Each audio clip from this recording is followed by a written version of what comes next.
She picked up her last coin, held it in her palm, and stared at it for a long time. 30 cents. That was all that was left of the life she had been promised. 3 days on that bench. 3 days of strangers walking past her like she was furniture. 3 days waiting for a man who was never coming. And on the morning of the third day, Charlotte Bennett made a decision.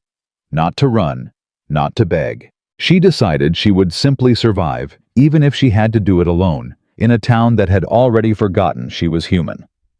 If this story moves you, please subscribe to our channel, hit that notification bell, and drop a comment telling me what city you're watching from. I want to see just how far this story travels. The bench was hard. It had always been hard. Charlotte Bennett had noticed that on the very first night when she'd pressed her back against the wooden slats and told herself it was only temporary. One night, maybe two, Samuel would come. He had promised. He had written it down in ink, sealed it with wax, and sent it all the way to Boston, with a train ticket tucked inside the envelope. "I will be waiting for you on the platform," he had written. "You will never want for anything again." That was the letter she had read to her landlady, Mrs. Holt, on the morning she packed her last trunk. That was the letter that had made old Mrs. Holt cry at the doorway and press a handkerchief into Charlotte's hand. "You deserve this happiness," Mrs. Holt had said. "Lord knows you've earned it." Charlotte had believed her. She did not believe her anymore. The Silver Ridge train depot was not a large building. It had one waiting room with 4 long benches, a ticket window that only opened on weekdays, a pot-bellied stove that the station master kept locked at night, and a clock on the wall that ran 7 minutes slow. Charlotte knew it ran 7 minutes slow because she had been watching it for 3 days. She had watched it tick through the hours on the first morning when she told herself Samuel's train had simply been delayed. She had watched it on the second morning when she began to suspect something was wrong. And she was watching it now on the third morning with 30 cents in her palm and no more stories left to tell herself. The station master, a round-faced man named Gus Pickard, came in at 7. He always came in at 7.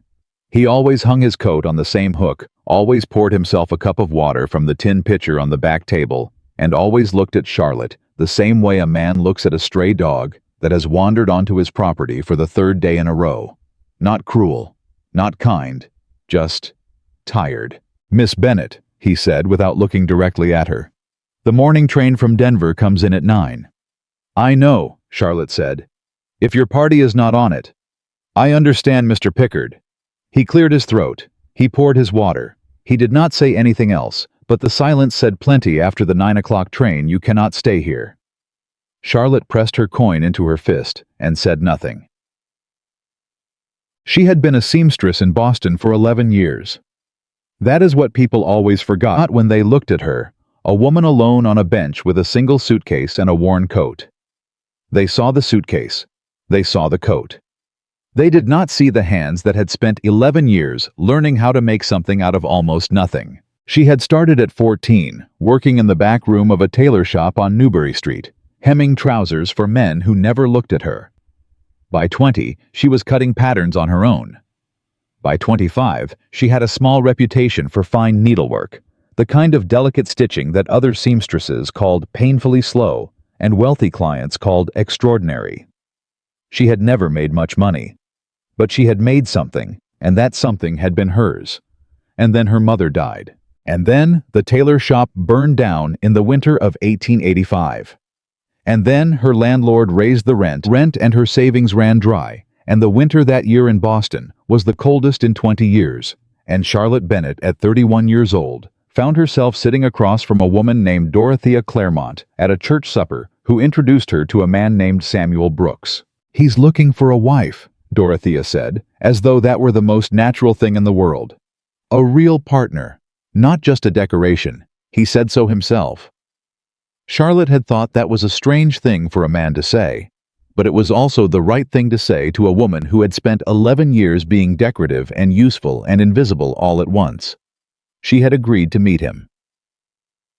Samuel Brooks was handsome in the way that men who know they are handsome always are, with a kind of lazy confidence that fills a room without trying. He was perhaps 40, with dark hair going silver at the temples and a laugh that came easily and meant very little. but he asked her questions. That was the thing she remembered most. He actually asked. "What do you love about your work?" he said over coffee in a parlor she would never have entered on her own. "The problem solving," she said before she could think to give a more modest answer. "Every garment is a puzzle. Every body is different. You have to understand the person before you can understand what they need." He had smiled at that. Really smiled, not the lazy reflex she'd already learned to recognize. "I need someone exactly like that," he said. "Someone who understands what people need." She should have asked him what he meant. She understood that now. She had not asked. The letters came for 4 months. Long letters full of details about the Wyoming territory, the width of the sky, the sound of cattle in the morning, the way the mountains looked at dusk. Charlotte read them at her kitchen table with a cup of tea, and for the first time in years, she felt something that might have been hope. He sent her money for the train ticket. He sent her a ring, plain gold, nothing extravagant, and said he'd chosen it himself because it looked like her, simple and strong and worth more than it appeared. She had held that ring for a long time. Then she had sold her furniture, sold her remaining sewing equipment, said goodbye to Mrs. Holt, boarded a train that took 4 days and 3 connections to reach Silver Ridge, Wyoming, and arrived to find nothing. No Samuel, no wagon, no letter of explanation, just a platform, and a bench, and a station master who looked at her like a stray dog. On the first day, a merchant's wife named Pearl Hutchins brought her a biscuit. "Trouble with the stage lines," Pearl said, patting Charlotte's hand. "It'll work out." Charlotte thanked her and ate the biscuit and believed it. On the second day, Pearl Hutchins crossed to the other side of the street when she saw Charlotte outside the depot. Charlotte noticed. She said nothing. On the second afternoon, a group of children gathered outside the depot window and looked in at her with the frank, pitiless stare of children who have not yet learned to pretend they don't see something. One of them pressed his nose against the glass. Another one laughed. A woman pulled them away, their mother probably, and shot a quick, complicated glance at Charlotte as she did. Not pity, not cruelty. Something in between that Charlotte found almost harder to bear than either. John. The sheriff came on the second evening. His name was Henry Cook. He was not an unkind man. Charlotte could tell that immediately. There was something careful in the way he took off his hat when he came through the door. Something considerate in the way he settled into the seat across from her before he spoke. He was the kind of man she thought who had practiced this conversation in his head on the walk over. "Miss Bennett," he said, "I don't mean to cause you distress." "You're going to ask me to leave," Charlotte said. He blinked. He had been planning a longer approach. "The depot is town property," he said more carefully now. "Mr. Pickard has been more than accommodating, but I cannot sleep here indefinitely." She looked at him steadily. "I understand that. Is there someone we could wire family perhaps in Boston?" "No." "A friend who might—" "No." She said it cleanly without anger. "There is no one, Sheriff. My circumstances are not complicated. A man named Samuel Brooks wrote me letters for 4 months, asked me to come here to marry him, and has not appeared. I have 30 cents, 1 suitcase, and no way to return to Boston, even if I had somewhere to return to." Sheriff Cook was quiet for a moment. He turned his hat in his hands. "I'm sorry," he said. And she believed him. That was the terrible part. She believed him, and it changed absolutely nothing. "What time would you like me to leave?" she asked. "After the 9 o'clock train tomorrow," he said quietly. "If your party is still not on it." "Thank you, Sheriff." He put his hat back on. He stood. He paused at the door. "There's a boarding house on Elm Street," he said without turning around. "The woman who runs it, Mrs. Grady, she sometimes takes in women in your situation. She might extend credit." "I have 30 cents, Charlotte said. He went out. The door swung shut behind him. Charlotte sat alone in the depot and listened to the clock that ran 7 minutes slow, and she thought, this is what it feels like to disappear. She did not cry. That surprised her later when she thought about those 3 days. She had expected at some point to cry the kind of deep, exhausted crying that sometimes comes when there is simply nothing left to do. But the tears did not come. Instead, there was a strange flat clarity. She was cold. She was hungry. She had 30 cents and no future, and a ring she no longer wore because she'd taken it off on the morning of the second day and put it in the outside pocket of her suitcase where she didn't have to look at it. She had been foolish. She had trusted a man she barely knew. She had sold everything. Everything for a letter and a train ticket and a plain gold ring and a voice that had asked her the right questions. She understood all of that. What she could not yet understand was what came next. By the morning of the third day, she had eaten nothing since a half loaf of bread she'd purchased the previous morning for 9 cents. She had slept in her coat. She had washed her face in the depot's small washroom and done her hair as carefully as she could, because there was nothing left to control in her life except the way she presented herself to a world that had already decided not to see her. The 9 o'clock train came in. She sat very still on her bench and watched the passengers disembark through the depot window. She counted them the way a person counts heartbeats when they're trying not to panic methodically, one at a time. A family with 3 young children. A drummer with 2 enormous cases of samples. A woman in a green traveling dress who was met at the platform by a man who took both her hands and said something that made her laugh. No Samuel. Charlotte watched the platform empty. She watched the conductor climb back aboard. She watched the train begin its slow exhale of steam and pull away from the station. Then she opened her fist and looked at the 30 cents in her palm. Think, she told herself. You have always been able to think. The boarding house on Elm Street. Mrs. Grady. 30 cents might buy her a night, possibly 2 if she negotiated. Then what? There was no tailor shop in Silver Ridge. She'd walked the main street twice and counted the businesses. There was a general store, a blacksmith, a hotel, a saloon, a small church, a land office. The land office. People wrote letters at land offices sometimes. Perhaps she could offer to draft correspondence to keep records, miss. She looked up. Gus Pickard was standing in front of her with his hat in his hands, and the expression on his face was the expression of a man who is doing something he doesn't want to do, but has decided must be done. It's past 9, he said. I'm sorry, Miss Bennett. I truly am. But you can't. I know. She stood. She picked up her suitcase. She put on her coat. She'd been wearing it already, but she adjusted it, smoothed it, squared herself. Thank you for your patience, Mr. Pickard. She walked to the door. She pushed it open and stepped out into the cold Wyoming morning with 30 cents and nowhere to go. The main street of Silver Ridge was not long. From the depot at one end to the livery stable at the other was perhaps 300 yards, and Charlotte had walked it twice the previous afternoon, marking each business like a cartographer building a map of her own survival. She walked it again now. The general store. Pearson's Dry Goods. She pushed through the door, and the bell above it rang, and a man behind the counter looked up with the reflexive welcome of a shopkeeper, which faded when he recognized her. Miss Bennett, he said. Good morning, she said. I'm looking for work. Any kind of work. I can keep accounts, draft letters, mend garments. I'm quick and accurate, and I will not leave your store in a worse condition than I find it. He looked at her for a moment. Then he looked at the ceiling. Then he looked back at her with the expression of a man who has decided with great discomfort to be honest. There's talk, he said carefully, about your situation. People are worried that... He stopped, restarted. It's a small town, Miss Bennett. I understand. I've got a wife, he said. She's particular about who I hire. I understand, Charlotte said again, and she did understand, and she hated that she understood. And she turned and walked back out through the door while the bell rang again above her. The hotel. The hotel manager listened to her with genuine attention, which raised her hope, and then told her with genuine regret that he already had a girl who did the mending and he couldn't justify taking on another. The church.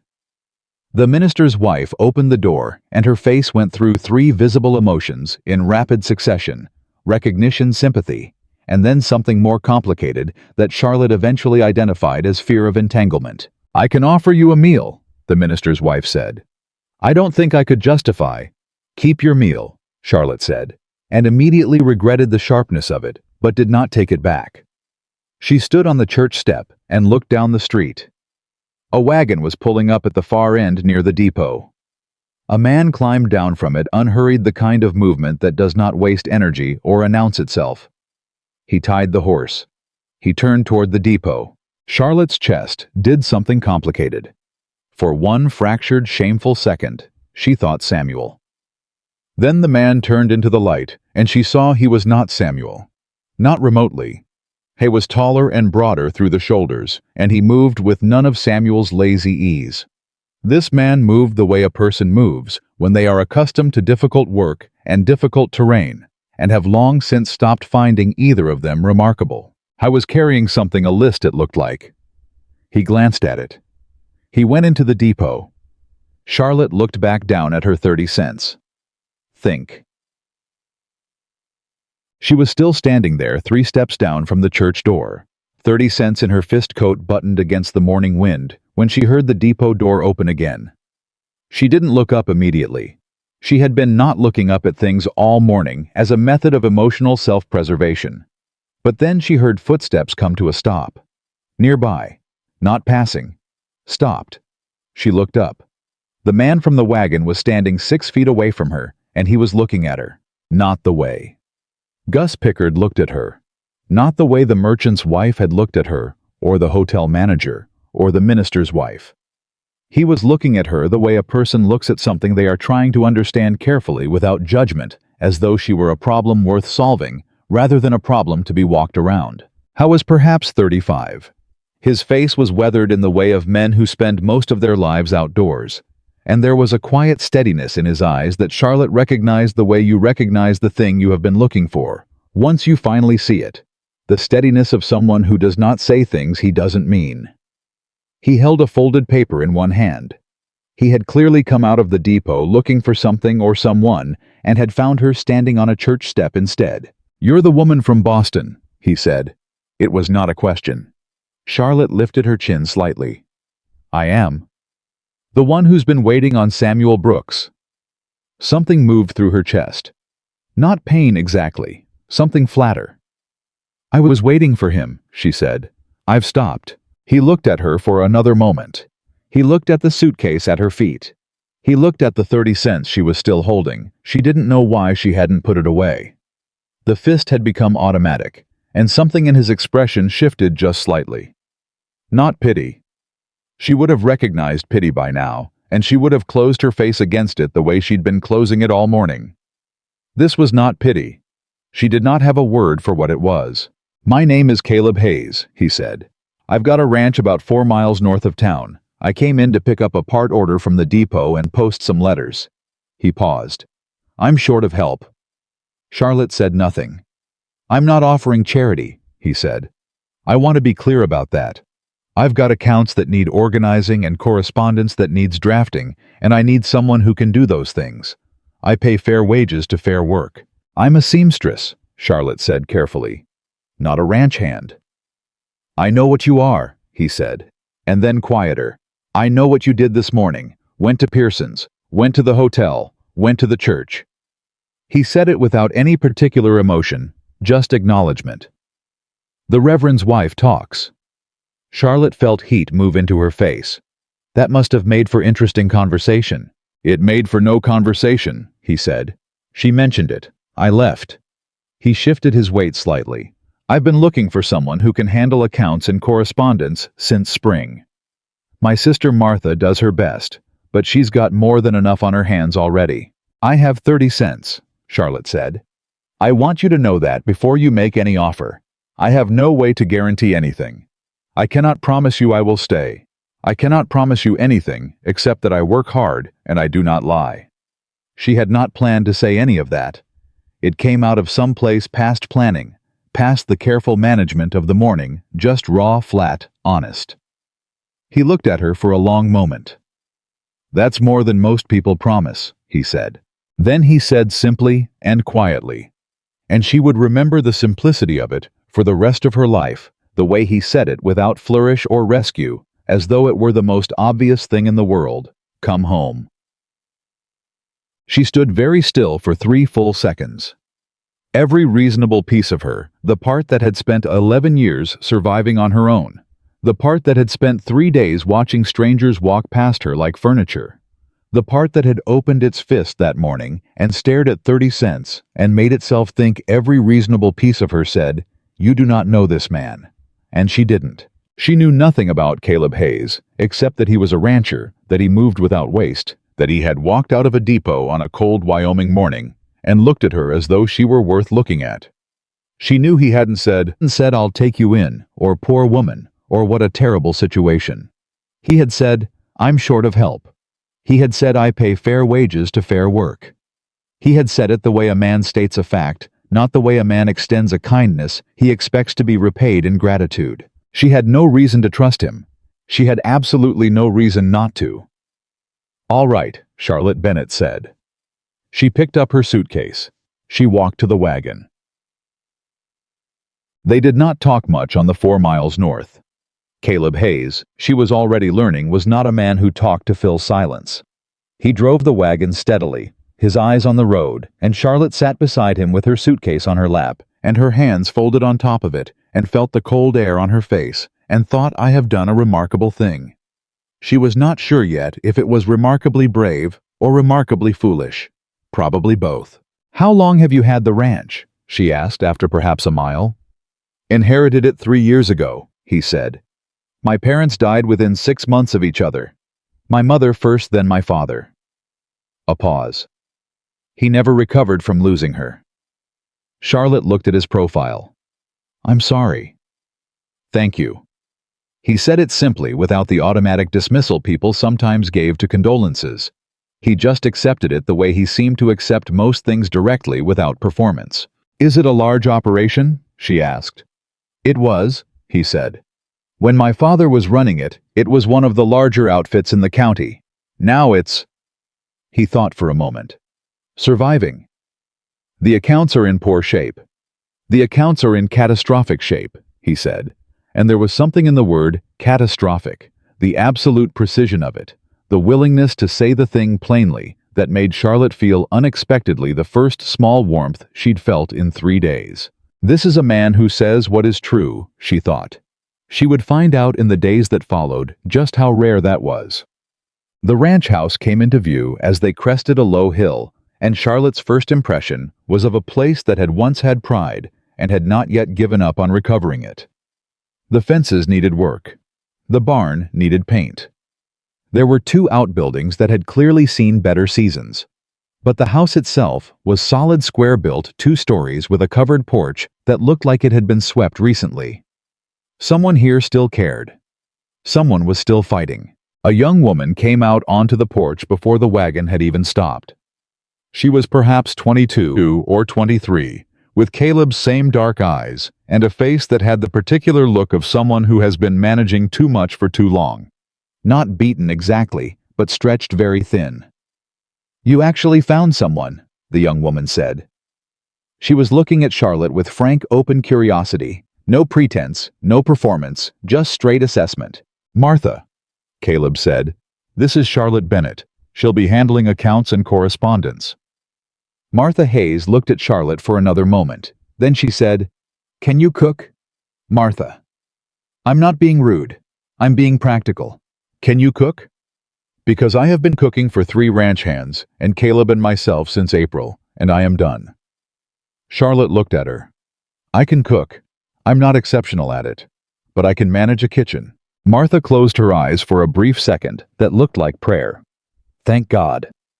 Then the porch steps took Charlotte's suitcase out of her hand without asking and said, "Come on, I'll show you where you'll sleep. The room's small, but the mattress is better than anything I could have bought in town." Charlotte followed her up the porch steps. At the door she turned back once. Caleb Hayes was still standing by the wagon, unhitching the horse. He didn't look up. He didn't do anything that required acknowledgement or gratitude. He just unhitched the horse the way a man does when a thing has been decided and it is time to get back to work. Charlotte turned back to the door. She went inside. The room was small. The mattress was as advertised far better than the bench. She sat on the edge of it, with her coat still on and her hands in her lap, and she looked at the 4 walls around her, and she thought about Samuel Brooks. She thought about his letters, still folded at the bottom of her suitcase. She had not been able to make herself throw them away, and she hated herself a little for that. She thought about his face, his handsome face with the lazy confidence, and she thought about the way he had asked her questions, and the way she had believed the questions meant something. Every garment is a puzzle. Every body is different. You have to understand the person before you can understand what they need. She had said that. I need someone exactly like that, he had said back. Someone who understands what people need. She understood now, sitting in a small room in a ranch house 4 miles north of Silver Ridge, Wyoming, with 30 cents in her pocket and a plain gold ring in her suitcase, that Samuel Brooks had not been listening to her answer. He had been measuring her. She didn't know yet what he had been measuring her for, but the thought arrived quiet and cold and certain as she looked at the 4 walls of her small room. He will come back. She didn't know where the thought came from. She had no evidence. She had nothing but the instinct of a woman who had spent 11 years reading people through the clothes they needed, through the gap between what they asked for and what they actually wanted. Samuel Brooks had spent 4 months writing her letters full of the sky and the mountains and the cattle and the future. He had sent her a ring and a ticket, and he had gotten her here to this specific place, this specific territory, this specific edge of the world. People did not do that without a reason. He will come back. She folded her hands in her lap. She looked at the wall. She thought, when he does, I will be ready. Then she stood up. She took off her coat. She unpacked her suitcase with the methodical care of a woman who has learned to make order out of chaos. She went downstairs and asked Martha Hayes where the account books were kept. Martha looked at her for a moment with those frank, direct eyes. Then she pointed to a shelf in the back room that held a collection of ledgers so disordered they looked like they'd been organized by someone falling asleep. God help you, Martha said. Charlotte rolled up her sleeves. She got to work. And somewhere 4 miles south, in a room above the Silver Ridge Hotel, a man named Samuel Brooks sat at a small table and looked at a map of the Wyoming Territory. He traced a line with one finger. The line ran directly through the Hayes property. He folded the map carefully. He was not worried. He had never needed to hurry before. He smiled to himself and poured a glass of whiskey and waited. The account books were a disaster. Charlotte had suspected as much from the way Martha had pointed at that shelf, not with embarrassment exactly, but with the exhausted resignation of someone who has been staring at a problem so long they've stopped being able to see it clearly. But even suspecting it had not prepared her for the reality of sitting down at the kitchen table that first evening, with a lamp pulled close, and opening the first ledger to find handwriting in 3 different hands numbers, crossed out and rewritten pages glued together with what appeared to be dried coffee, and 1 entire month of cattle sales recorded, not in the ledger at all, but on the back of what appeared to be a flour receipt. She sat with the books until well past midnight. Martha came downstairs once around 10, found Charlotte still at the table with pages spread around her like she was conducting an investigation, and said nothing. Just put a cup of coffee beside her elbow and went back to bed. It was the right thing to do. Charlotte recognized it as such. There was no fussing, no apologizing for the state of the books, no hovering. Martha Hayes treated her like a person who had a job to do and was capable of doing it, and that small, uncomplicated courtesy felt at that particular moment like more kindness than Charlotte knew what to do with. She drank the coffee. She kept working. By midnight, she had identified 4 separate accounting errors, significant enough to have misled any serious lender or buyer. By 1 in the morning, she had found evidence of 2 contracts that had never been properly recorded. And by the time the lamp began to gutter, and she finally put the pen down and pressed her fingers against her eyes, she had the shape of the problem, the real shape, not the surface chaos, but the underlying structure of a ranch that was being run by people who were genuinely skilled at ranching and genuinely catastrophically out of their depth with finance. It was fixable. That was the thing she kept coming back to in the cold quiet of the kitchen. It was a disaster, but it was a fixable disaster. The bones were good. The operation was real.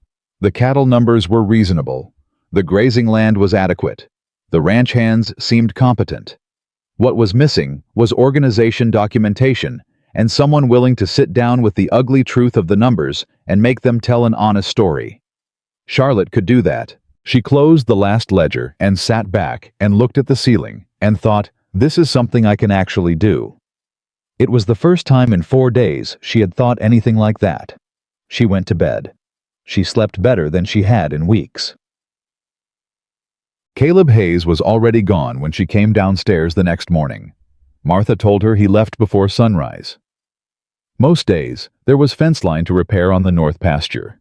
There was always fence line somewhere. It was the particular curse of cattle ranching that fences were perpetually either broken or about to be broken. He'll be back before dark, Martha said, handing Charlotte a plate. He always is. Charlotte ate. Then she said, I want to talk to him tonight about the accounts. Martha looked up from the stove. How bad is it? It's not as bad as it looks, Charlotte said carefully. That is the most frightening sentence you could have said to me. The chaos is mostly organizational. The underlying numbers aren't. She stopped, recalibrated. There are some real problems, but there are also some genuine assets that aren't being counted properly. The books make the ranch look worse than it is. Martha was quiet for a moment. She was the kind of person Charlotte was learning who went quiet when she was thinking hard. Not the silence of uncertainty, but the silence of someone who takes information seriously and wants to process it properly before she responds. Does Caleb know? Martha asked finally. He knows the accounts are in bad shape. I don't think he knows the specifics. He hates talking about the specifics, Martha said. Our father was the same way. They were both magnificent with cattle and completely hopeless with ledgers. It used to drive our mother insane. A pause. Something moved through her face. She was the one who kept the books. When she died, everything just stopped being tracked. Charlotte put down her fork. How long ago? 3 years? 3.5. Martha turned back to the stove. Dad was gone 6 months later, and then it was just us and the hands and a ranch that used to run itself and suddenly didn't. Charlotte sat with that for a moment. She understood something then that she hadn't quite understood the night before, not just about the ledgers, but about Caleb Hayes. About the particular kind of quiet he carried. About the way he'd looked at her on that church step. Careful and direct, as though he was very practiced at assessing situations clearly because situations had been unclear for long enough. I'll have a full summary ready by tonight, Charlotte said. Numbers he can actually use. Martha looked at her again, that frank, straight look that Charlotte was beginning to recognize as her version of warmth. Good, she said simply.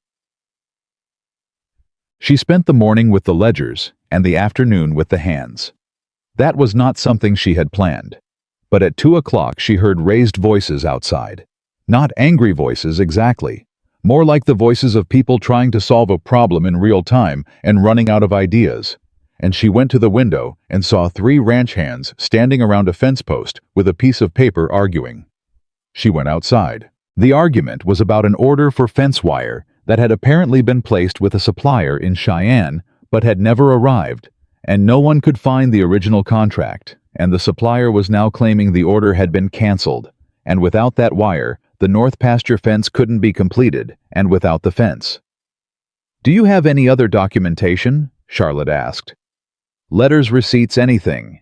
The 3 men looked at her. 2 of them had the careful assessing look of ranch hands encountering an unknown variable. The third one, older with a gray beard and the kind of face that had made peace with most things, just looked curious. There's a box in the tack room, the older one said. Boss's father used to keep copies of everything in a tin box. Haven't touched it since he passed. Charlotte looked at him. Show me. The tin box was under a workbench behind 3 saddles and a broken bridle. It had not been opened in at least 3 years. Charlotte could tell by the dust and by the way the latch resisted, but inside it, packed with the orderly instinct of a man who had once known exactly what he was doing, were copies of every major contract the ranch had made in the past decade, including on a piece of paper dated March 1886, a fully executed purchase agreement for 200 yards of fence wire from a supplier in Cheyenne, signed, witnessed, and stamped. Charlotte held it up. The older ranch hand, his name was Pete, she learned, looked at the paper and then looked at her and said slowly, Well, how about that? Make a copy of this today, Charlotte said. And wire the supplier with the contract number. If they dispute it, the contract is legally binding. Pete took the paper. He looked at it again. He looked at Charlotte. You do this kind of thing often, he said. I do it when it needs doing, she said, and went back inside. She did not see the look Pete exchanged with the other two ranch hands as she walked away. But if she had, she would have recognized it, the look of people who have been carrying a weight for a long time and have just unexpectedly been relieved of some of it. Caleb came back before dark, as Martha had promised. He came through the kitchen door and stopped when he saw the table. Charlotte had commandeered it completely by this point, with the ledgers open and a fresh set of pages covered in her small, neat handwriting laid out in order beside them. I need to talk to you about the accounts, she said without preamble. He looked at the table. He looked at her. He took off his hat and hung it on the hook by the door and sat down. And she noticed he did not pour himself a drink first, or ask for supper to be delayed, or do any of the things that men sometimes do when they want to delay a conversation they're not looking forward to. He just sat down. He folded his hands on the table. He said, "All right." Charlotte had spent enough time in her life delivering information that people did not want to hear, fabric that hadn't arrived, alterations that couldn't be undone, costs that were higher than expected, that she had developed a method for it. You stated the problem cleanly. You stated the scale of the problem accurately. And then you stated what could be done, because without the last part, the first two were just suffering. You have 4 accounting errors that have been understating your income for at least 18 months, she began. Combined, they account for a discrepancy of approximately $240. Caleb went very still. In your favor, Charlotte added. He blinked. I'm sorry. The errors made your income appear lower than it was. You've been thinking you're in worse shape than you are. She turned one of the new pages toward him. This is your corrected balance sheet for the past 18 months. I've cross-referenced it against the original receipts in the tin box from the tack room. Caleb stared at the page for a long moment. His jaw worked once silently. Then he said quietly, "The tin box. Pete showed it to me this afternoon. Your father kept meticulous records. They were just never transferred to the main ledgers properly after your mother passed." Another silence. Longer this time. There are also 2 contracts, Charlotte continued, because the silence was getting the kind of weight that needed something to lean against, that appear to have been signed, but never filed, one for a cattle sale last spring, and one for grazing rights on the south pasture. Both are legally valid. Both represent income you could follow up on. Caleb looked up from the page. How did you find all of this? He said. I looked, Charlotte said simply. He looked at her for a moment. Then he looked back down at the page. What's the bad news? He said. Because she was understanding the kind of man who expected the full picture. Your operational costs have been rising for 2 years, and your revenue hasn't kept pace. That's the real problem. Not the errors, those are recoverable. The underlying structure needs work.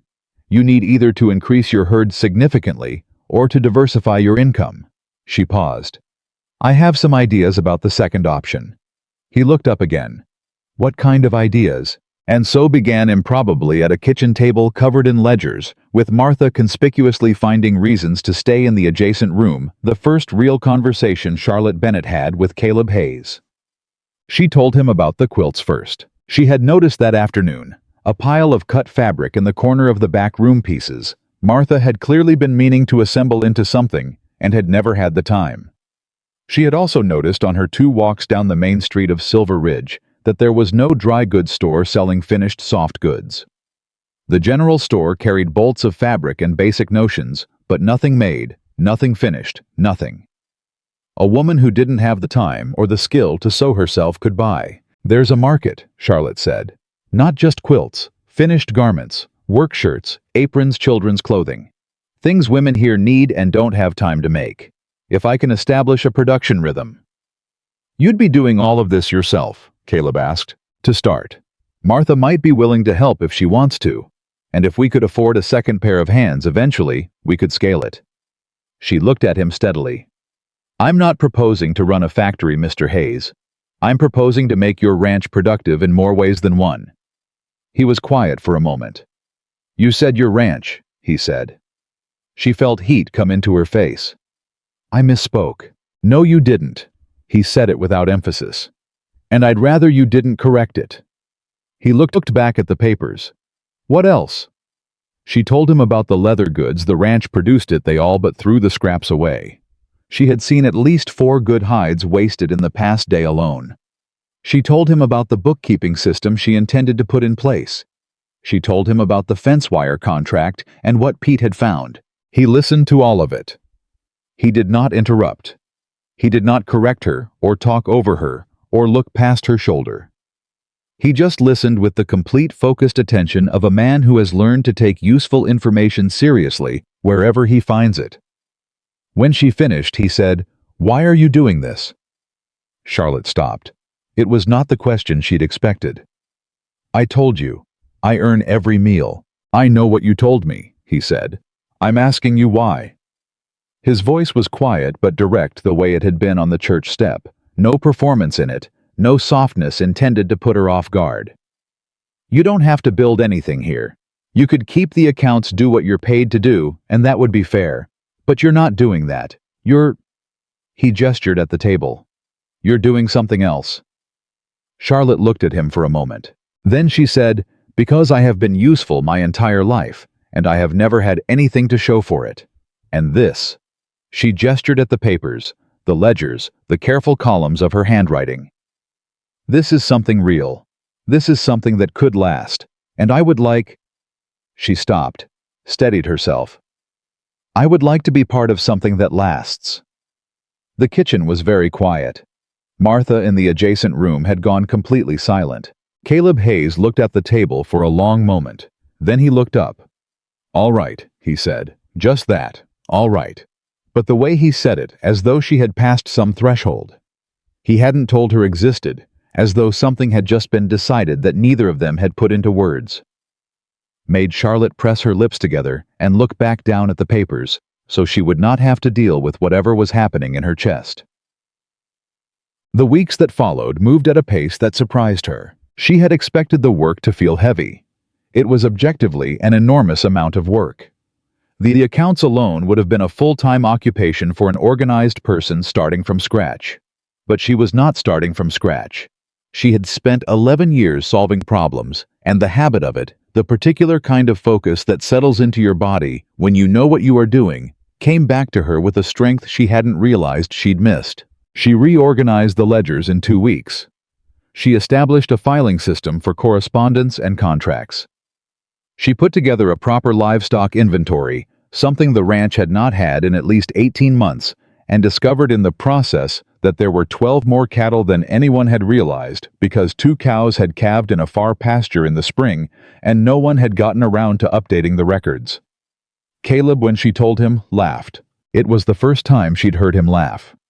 It came out startled, as though he'd surprised himself, and it lasted only a moment, but it changed his face entirely, made him look younger and less careful, and something she didn't let herself look at for too long.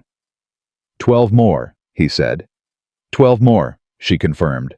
Martha's going to be furious that she's been understocking the supply orders. I've already adjusted the projections, Charlotte said. He looked at her. That look again, that careful, steady look that had nothing of pity in it and everything of attention. Of course you have, he said. She turned back to the ledger. The quilts started 3 weeks in. Martha turned out to have an opinion about quilting that she had apparently been suppressing for years, specific and detailed opinions about patterns and thread weights, and the particular inadequacy of most commercially produced batting. Once Charlotte had cut the first set of squares and laid them out on the kitchen table, Martha arrived from the back of the house like a woman who had heard a call to arms. Not like that, Martha said, and picked up the pieces and rearranged them. I was planning a 9-patch, Charlotte said. The 9-patch is boring. Here. Martha put the pieces in a new arrangement, something more complex with alternating lights and darks that created a kind of movement. The women in town will pay more for something that looks like someone thought about it. Charlotte looked at the new arrangement. You're right. I know. Martha sat down. Can I help? I was hoping you'd ask.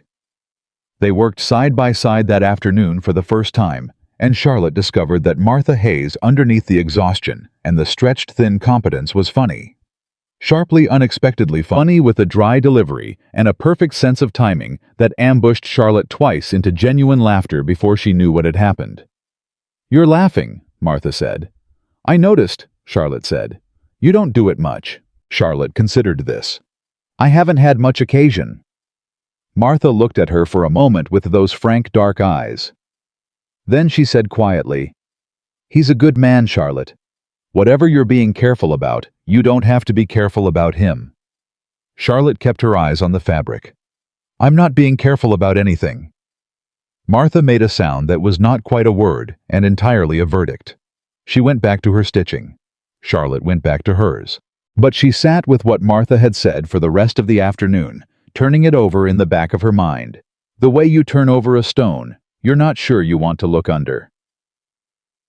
She had not stopped reading Samuel's letters.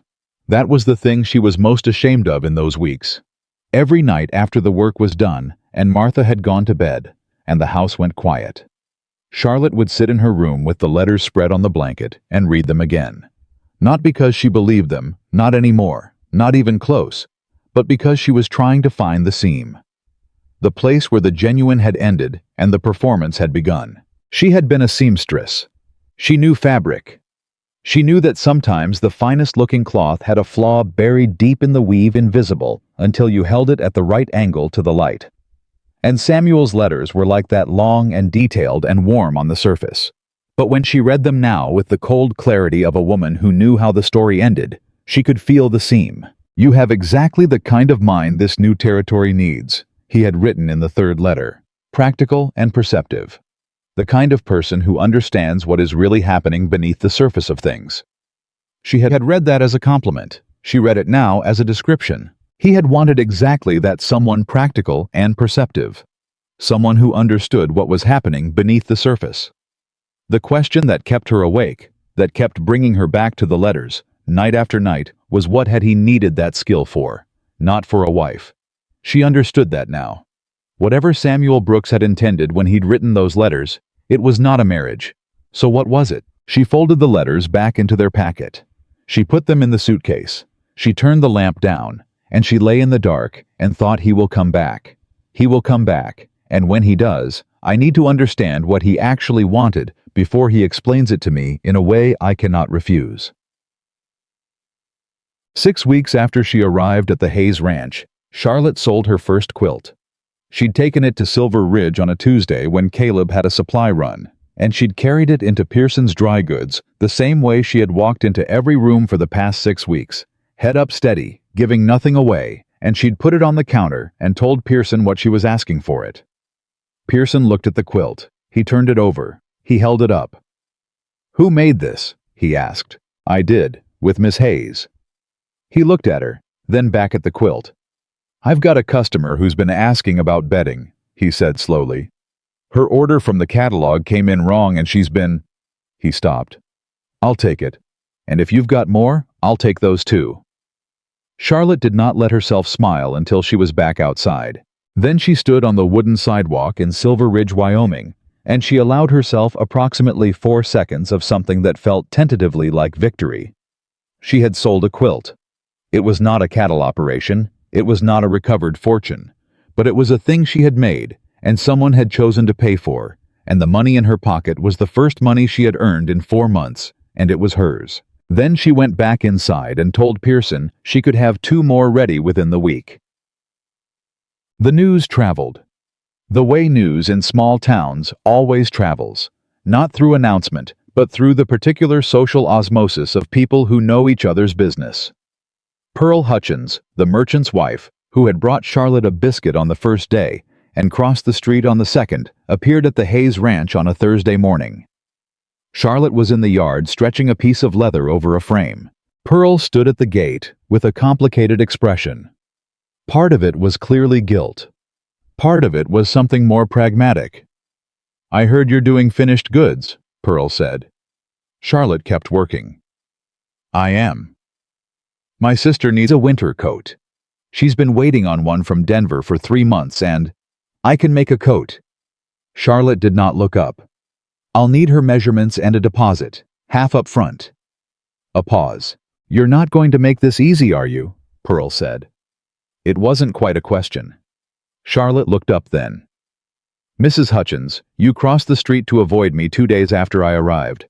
I don't hold grudges, but I also don't pretend things didn't happen. She held Pearl's gaze steadily. I'll make your sister a coat. It'll be good work, and I'll charge a fair price. That's all I'm offering. Pearl looked at her for a long moment. Then something in her face settled. Not shame exactly, but a kind of respect that comes after shame has passed through. Half up front, Pearl repeated. Half up front, Charlotte confirmed. Pearl came through the gate. Charlotte put down the leather and went to get her measuring tape. It was on the day Pearl Hutchins came that Caleb first said anything about Samuel. It was evening after Pearl had gone, and Charlotte was recording the coat order in her ledger. She kept a separate one now for the sewing work, small and neat, organized by client and due date.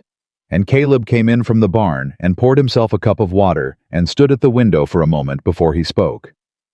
I heard something in town today, he said. About Brooks. Charlotte's pen stopped on the page. She kept her eyes on the ledger. What about him? He's been staying at the hotel, Caleb said. Not just passing through. He's been there for at least 2 weeks. The pen in Charlotte's hand was very still. He's been in Silver Ridge this whole time, she said. She said it carefully, the way you carry something fragile, not a question, not panic, just the very deliberate act of placing the information somewhere she could examine it. That's what Pete heard. Caleb was quiet for a moment. I thought you should know. Charlotte looked up then. Caleb was still at the window, not looking at her, giving her the privacy of not being watched while she processed it. He was there, she said. While I was sleeping on that bench, he was in the same town. I don't know that for certain. But it's possible. Caleb turned from the window. He looked at her directly, the way he always did, not softening it, not trying to protect her from it, just meeting it with her. Yes, he said. It's possible. Charlotte set the pen down very carefully. She thought about 3 nights on a hard bench. She thought about 30 cents.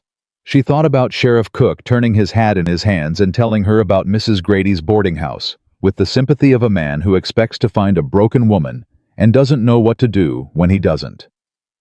She thought about Samuel in the hotel, perhaps looking out a window at the train depot. Watching. The word arrived like a cold hand on the back of her neck. Watching. He had been watching. He had been waiting.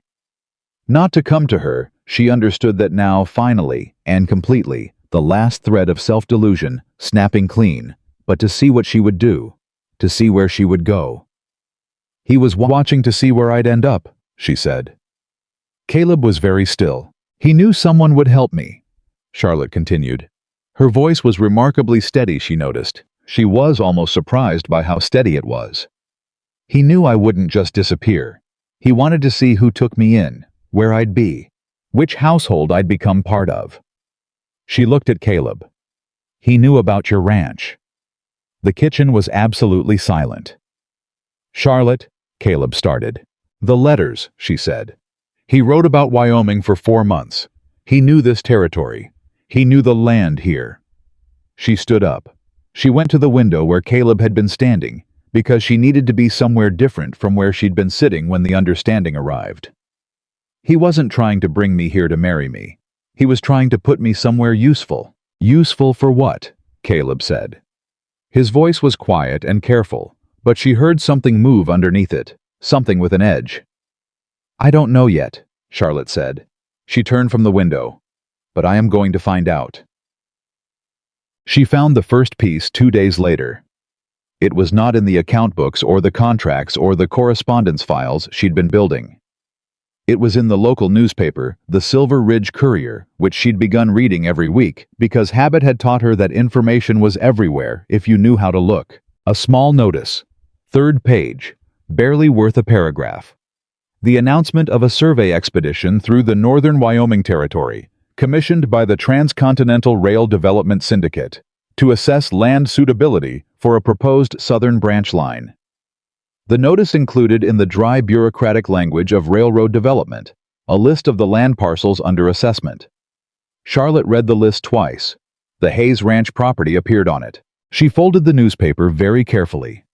She put it in her ledger between the pages of the court order and the latest livestock record. She did not say anything to Caleb that evening. She needed to think first. She needed to understand the full shape of what she was looking at before she put it in front of a man she respected and said, "I believe the reason I am standing in your kitchen is that someone planned it that way." She needed to be certain. She sat in her room that night with the newspaper and Samuel's letters, and she held them side by side. The letters with their descriptions of Wyoming, the mountain views, the land, the specific parcels of land he had mentioned. She could see it now. He had been describing the Hayes property. She had thought he was describing the territory, but he had been describing this land, these specific 4 miles north of Silver Ridge, and he had sent her here. She put both documents down on the blanket in front of her. She pressed her palms flat and breathed. He had sent her here, to this specific ranch, to this specific man. And somewhere in the Silver Ridge Hotel, Samuel Brooks was waiting. Waiting, she understood now, with the cold clarity of a woman who has finally seen the full shape of the thing for Caleb Hayes to need something enough to sell. Charlotte picked up the newspaper again. She read the list of parcels one more time. Then she opened her ledger to a fresh page and began to write. She had 3 days before she was ready to tell Caleb. 3 days of reading everything she could find about the Transcontinental Rail Development Syndicate back issues of the Courier notices pinned to the board outside the land office. One long article in a Cheyenne paper that Pete had brought back from a supply run without knowing why Charlotte had asked for it. 3 days of cross-referencing Samuel's letters against a hand-drawn map of the territory she'd sketched from memory, marking every parcel he had described with a small careful X. By the third evening, she had 7 X's on her map. Every single one of them was on land currently held by an independent rancher. Every single one of them fell directly along the proposed route of the southern branch line. And the Hayes property, Caleb's 4 miles inherited from his parents, nearly bankrupted, kept alive by sheer stubbornness and early mornings, and a tin box of contracts nobody had thought to open, sat directly at the center. Not adjacent to the route, not near it, on it. Charlotte sat at the kitchen table with the map in front of her and understood with the complete cold clarity that had been building for days exactly what Samuel Brooks was. He was not a cattle trader. He had never been a cattle trader. He was a land agent, the quiet, personable kind, the kind who showed up at church suppers and asked women the right questions and wrote long letters full of sky and mountains and future. The kind who got people to lower their guard before the syndicate moved in to make its offer. And she, Charlotte Bennett, former seamstress, practical and perceptive, the kind of person who understands what is really happening beneath the surface of things, had been his key to the door. She had been placed here to soften Caleb Hayes, to become trusted, useful, indispensable, so that when the offer came, there would be someone already inside the household to help make it seem reasonable. Someone Caleb trusted. Someone who could at the right moment say the words that would make a struggling rancher consider letting go. She pressed her hands flat on the table. The lamp was burning low. She picked up the map, folded it once, and went to find Caleb. How was in the barn? He was always in the barn at this hour, some equipment to check, some preparation for tomorrow that couldn't wait. Charlotte had learned the shape of his days, the way you learn the geography of a place you've decided to stay in. Not all at once, but gradually, detail by detail, until you can move through it in the dark. She came through the barn door, and he looked up and saw her face, and something in his own face went immediately still. "What happened?" he said. "Nothing yet," she said. "But I need to show you something." She spread the map on the nearest flat surface, a hay bale. It didn't matter, and she showed him. All of it. The syndicate noticed the 7 parcels. Samuel's letters with his passages, she'd underlined the pattern she'd built over 3 days of careful, methodical work. He didn't interrupt. He stood with his arms folded and looked at what she'd laid out, and she watched his face move through things. Recognition, resistance, something that might have been anger held very tightly at its edges. When she finished, he was quiet for a long moment. "He sent you here," Caleb said. "Yes." To get close to the ranch. To get close to... He stopped. To you, Charlotte said, because there was no point in softening it.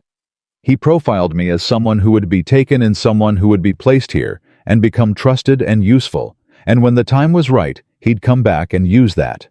Use the fact that I was here. Use whatever... She paused. She made herself say it cleanly. Whatever connection had formed. Caleb looked at the map. He looked at it for a long time.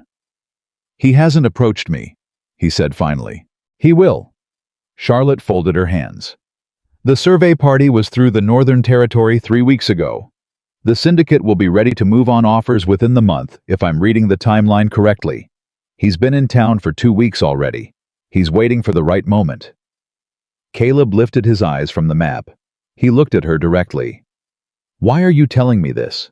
It was the second time he'd asked her a question like that. Why are you doing this? And she understood that it was not a suspicious question. It was a genuine one. He was a man who had learned to ask real questions because he had learned that the answers mattered. Because it's your land, she said. And because someone tried to use me as a tool against you without my knowledge or consent, and I find that... The word she chose surprised her a little. Unacceptable. He looked at her for another moment. Then he looked back at the map. All right, he said. What do we do, Ben? What they did first was nothing. Charlotte had thought carefully about this. The instinct, her instinct, and she suspected Caleb's as well, though he said it more plainly, was to confront Samuel immediately, to go to the hotel to lay the evidence on the table, to make him understand that his plan had already failed before it started. But that instinct she had decided was wrong. If we confront him now, he disappears. She told Caleb and Martha that evening, all 3 of them at the kitchen table with the map and the documents spread between them.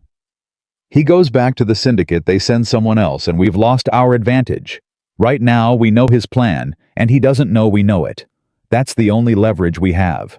Martha was looking at the map with an expression that was several things at once.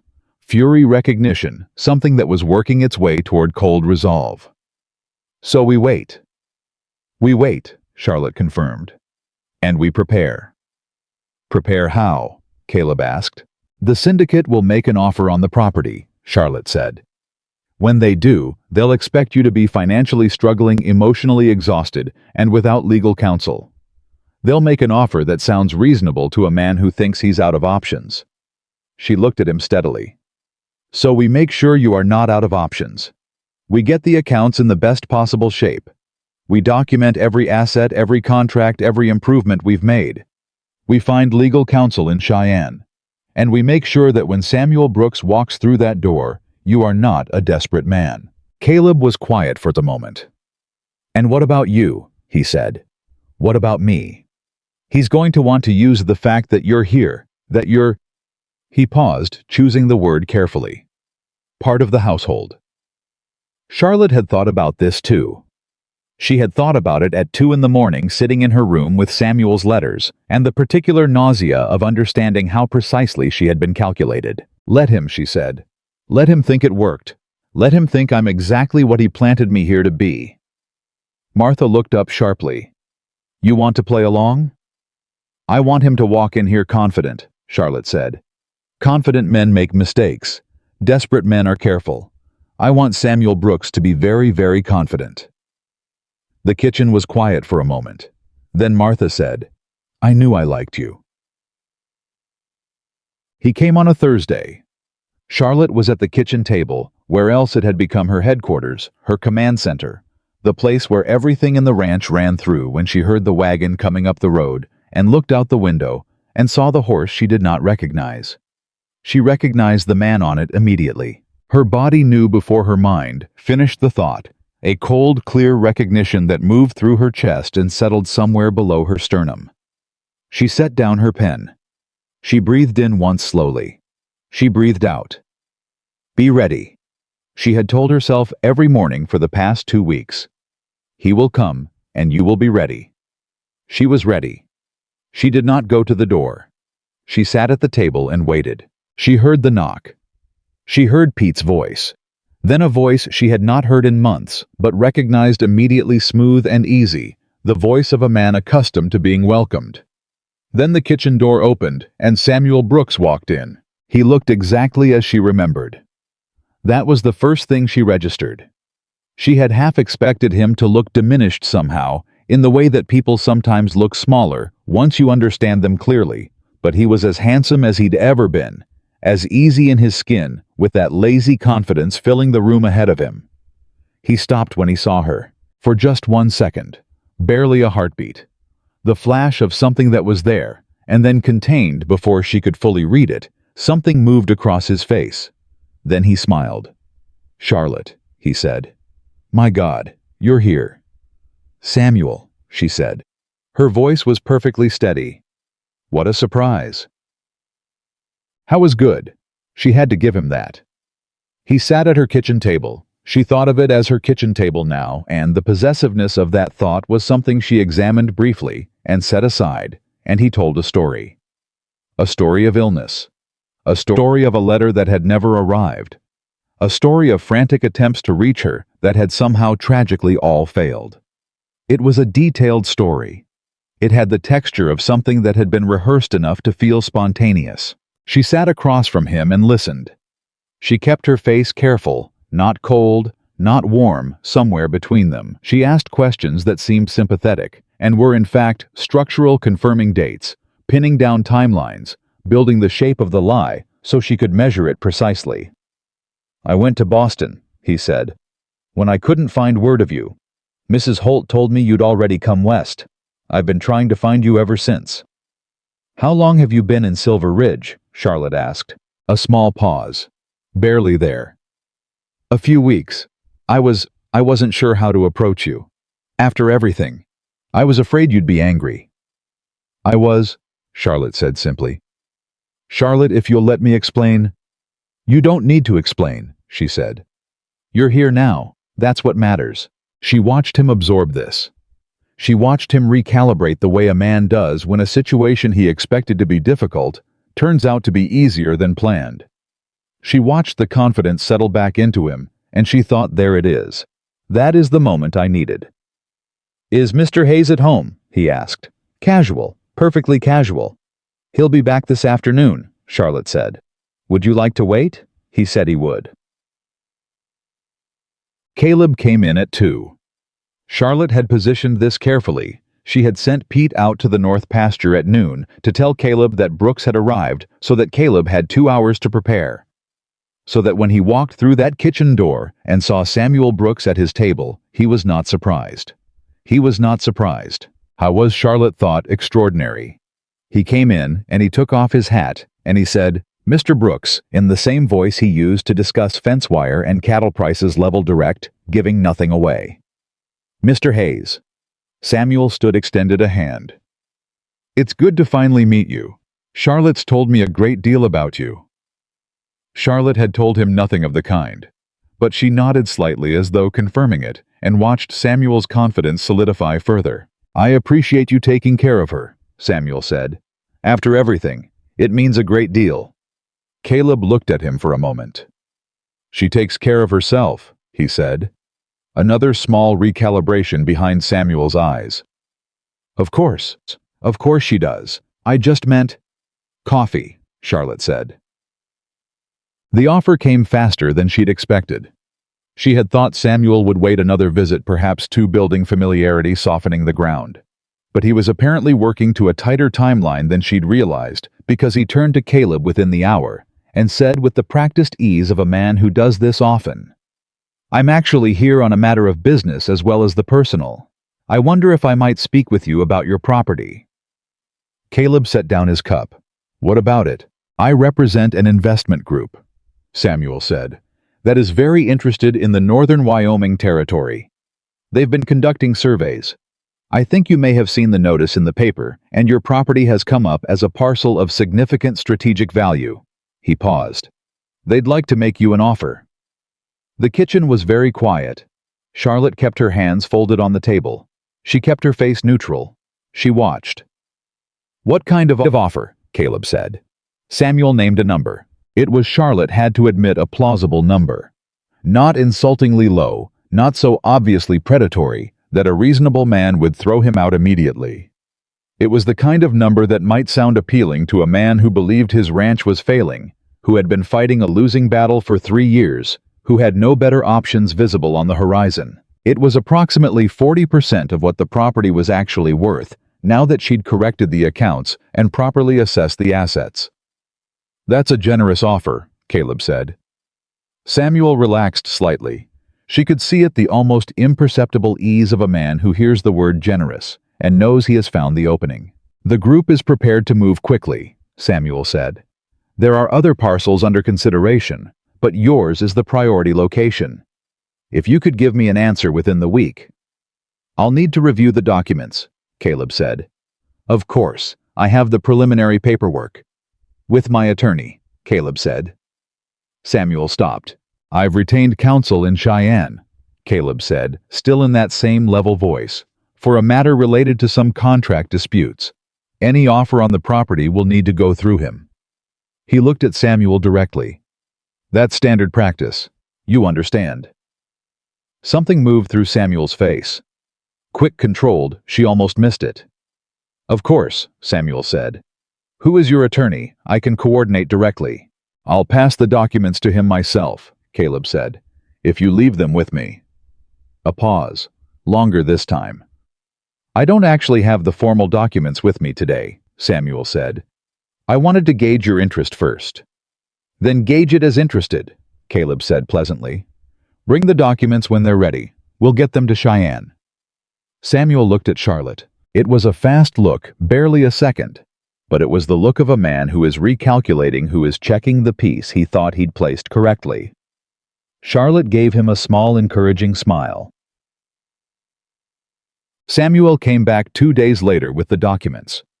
Charlotte had spent those 2 days reading everything she could find about land syndicate acquisition practices, and she had written 8 pages of notes that she had sent by post to Caleb's attorney in Cheyenne, a real attorney found through a referral from Pete's brother-in-law, who had responded with a telegram that said simply, "Documents received. I see several problems. Do not sign anything. Coming Friday." The attorney's name was James Whitfield. He arrived on Friday as promised, and he sat at the kitchen table, Charlotte's kitchen table, increasingly the center of gravity for everything that happened in and around the Hayes Ranch, and he spread Samuel's documents out and read them with the focused silence of a man who has spent 20 years reading documents designed to obscure what they actually mean. "This is interesting," Whitfield said after a long time.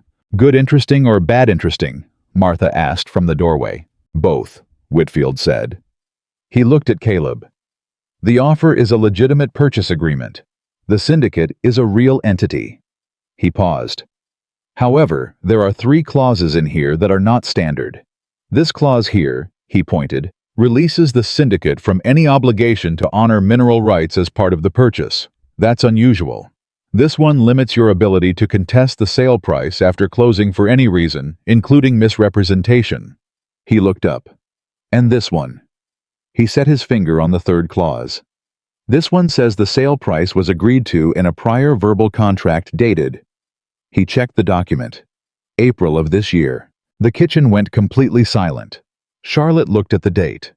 April of this year. 7 months ago. 3 months before she had arrived in Wyoming. 3 months before Caleb had found her on a church step. "There was no prior verbal contract," Caleb said. "I know," Whitfield said. "But they've put it in writing. If you sign this, you're affirming that a prior agreement existed, which would make contesting the sale price legally very difficult." "They forged a prior agreement," Charlotte said. "Flat, certain." "They asserted one," Whitfield said carefully. "Legally, the distinction matters, but effectively..." He looked at the document. "Yes." Charlotte stood up from the table. She walked to the shelf where she kept her files organized, labeled, maintained with the meticulousness of a woman who has understood for months that these papers were armor, and she pulled a folder and set it on the table in front of Whitfield. "I found something last week," she said, "when I was reviewing the old correspondence in the tin box." She opened the folder. Inside were 3 letters. Not from Samuel, older than that, predating her arrival by over a year. Letters from a land broker in Denver to Caleb's father, making inquiries about the property. Inquiries that referenced specifically the potential railroad route and the syndicate's interest in the corridor. Caleb's father had refused. The letters documented his refusal clearly in writing, with a firm statement that the property was not for sale and would not be put to any use inconsistent with cattle ranching. Whitfield read them. He read them again. He leaned back in his chair and looked at Charlotte. "These letters prove there was no prior verbal agreement," she said. "They prove the opposite. They prove the previous owner of this property explicitly refused to engage with this syndicate. The clause Samuel put in those documents is not just dishonest. It directly contradicts documented history." "That makes it fraud," Whitfield said quietly. "Yes," Charlotte said. "It does." She had expected at some point to feel something triumphant. She had been building toward this moment for weeks. Reading, researching, cross-referencing, finding the edges of the thing, and tracing them carefully until the whole shape became clear. She had expected when it finally came together to feel the particular satisfaction of someone who has been underestimated and proven it wrong. But sitting at that table with Whitfield and Caleb and Martha, all looking at the letters she'd laid out, what she actually felt was tired. Deeply, cleanly tired. The kind that comes after a sustained effort, not the kind that breaks you. And something else. Something quieter and more complicated. Samuel had sent her here to be used. He had read her accurately practical, perceptive, capable of understanding what was really happening beneath the surface. He had needed exactly those qualities. He had planned to leverage them, planned to have her inside this household as a softening agent, a familiar face, a trusted voice. He had not planned for her to use those same qualities against him. She thought you read me right, and you still got it wrong. Because the thing Samuel had never understood.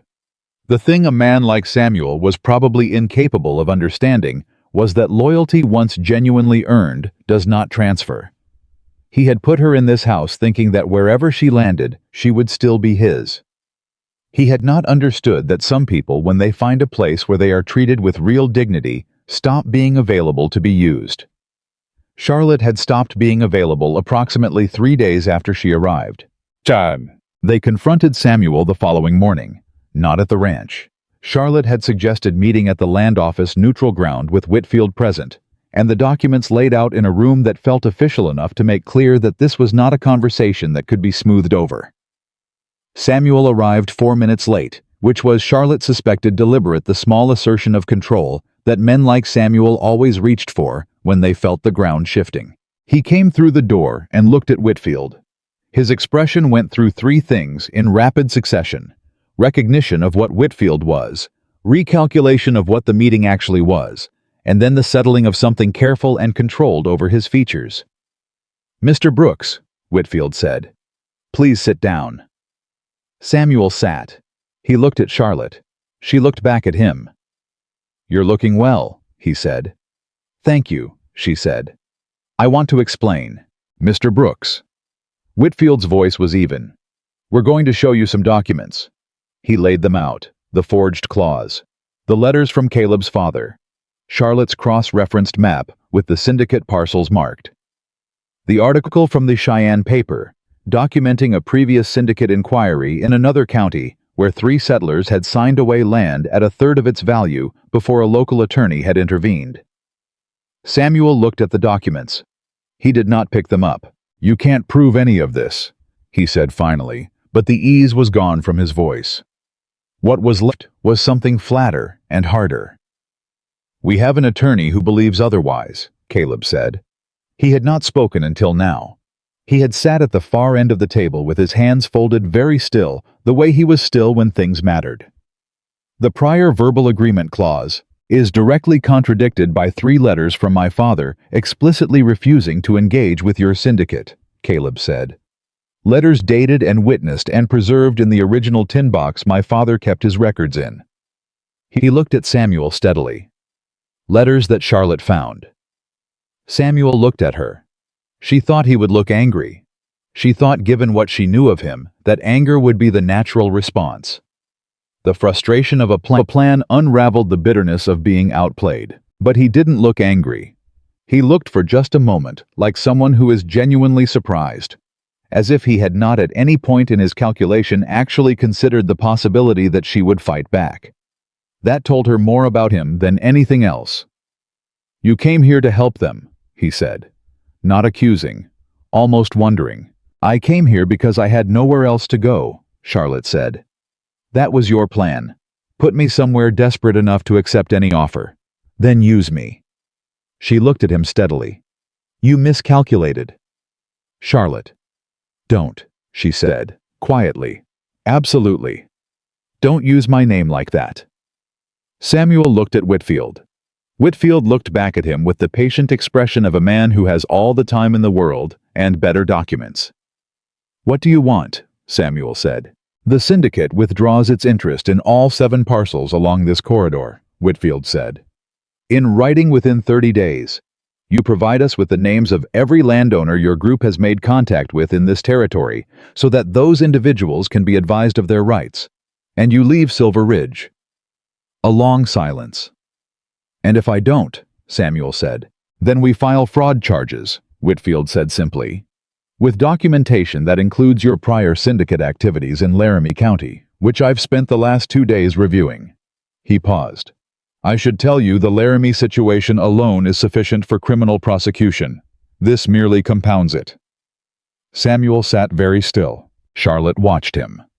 She watched the careful man reassemble himself, the way he straightened slightly, the way his expression cleared, the way he reached for the version of himself that was accustomed to recovering.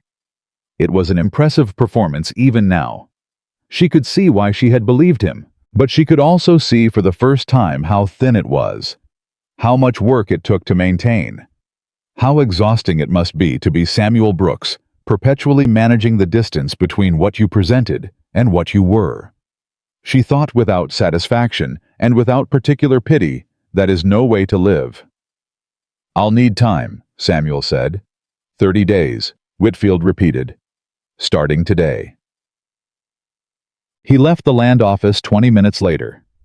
Charlotte stood at the window and watched him untie his horse and mount. She watched him pause for a moment, just a moment, and she thought he might look back.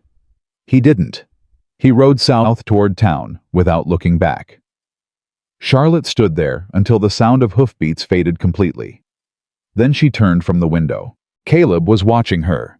He had not moved from the chair. He was still at the end of the table with his hands folded, looking at her the way he looked at things he was trying to understand fully.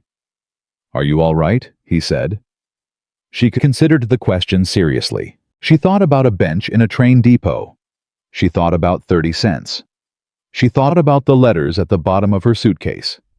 Samuel's letters, which she had read every night for weeks, like a woman looking for evidence of her own foolishness, trying to understand where the genuine had ended and the performance had begun. She understood now. It had never begun. There had been no genuine. It had been performance all the way down, and she had not been a fool for believing it. She had been a person who believed that other people meant what they said, which was not a flaw. It was a quality.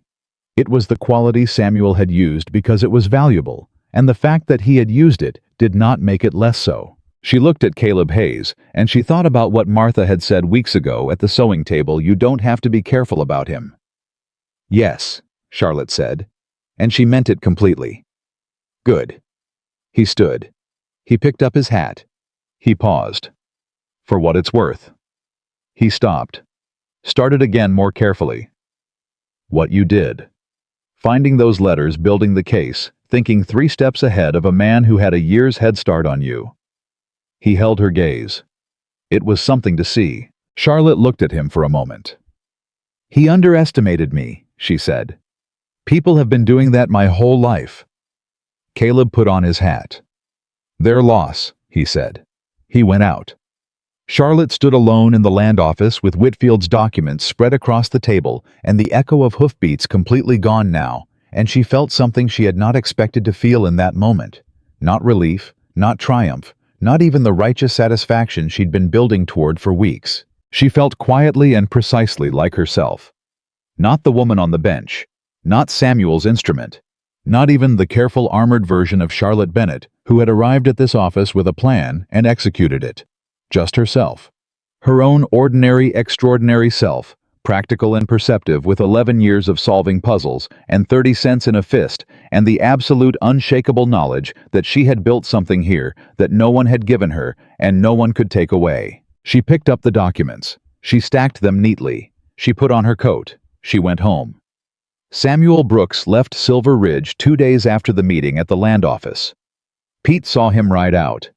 Told Caleb at breakfast the way he told Caleb most things directly, without commentary, letting the fact speak for itself. Caleb nodded, said nothing, poured his coffee. Charlotte was at the table when Pete delivered the news, and she felt the information land in her chest and settle there without the dramatic release she might have expected.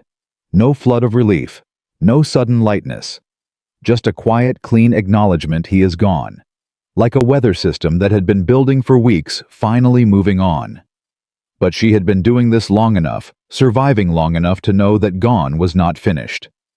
She picked up her pen and went back to work. She had been right to be cautious.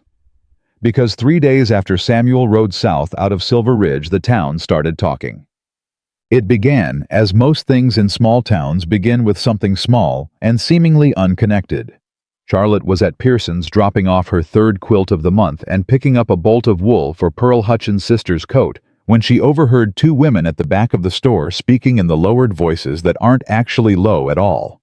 The voices of people who want to be overheard just enough to feel they've said something without having to stand behind it. Heard she was placed there deliberately. Hayes didn't know supposedly, but who can say?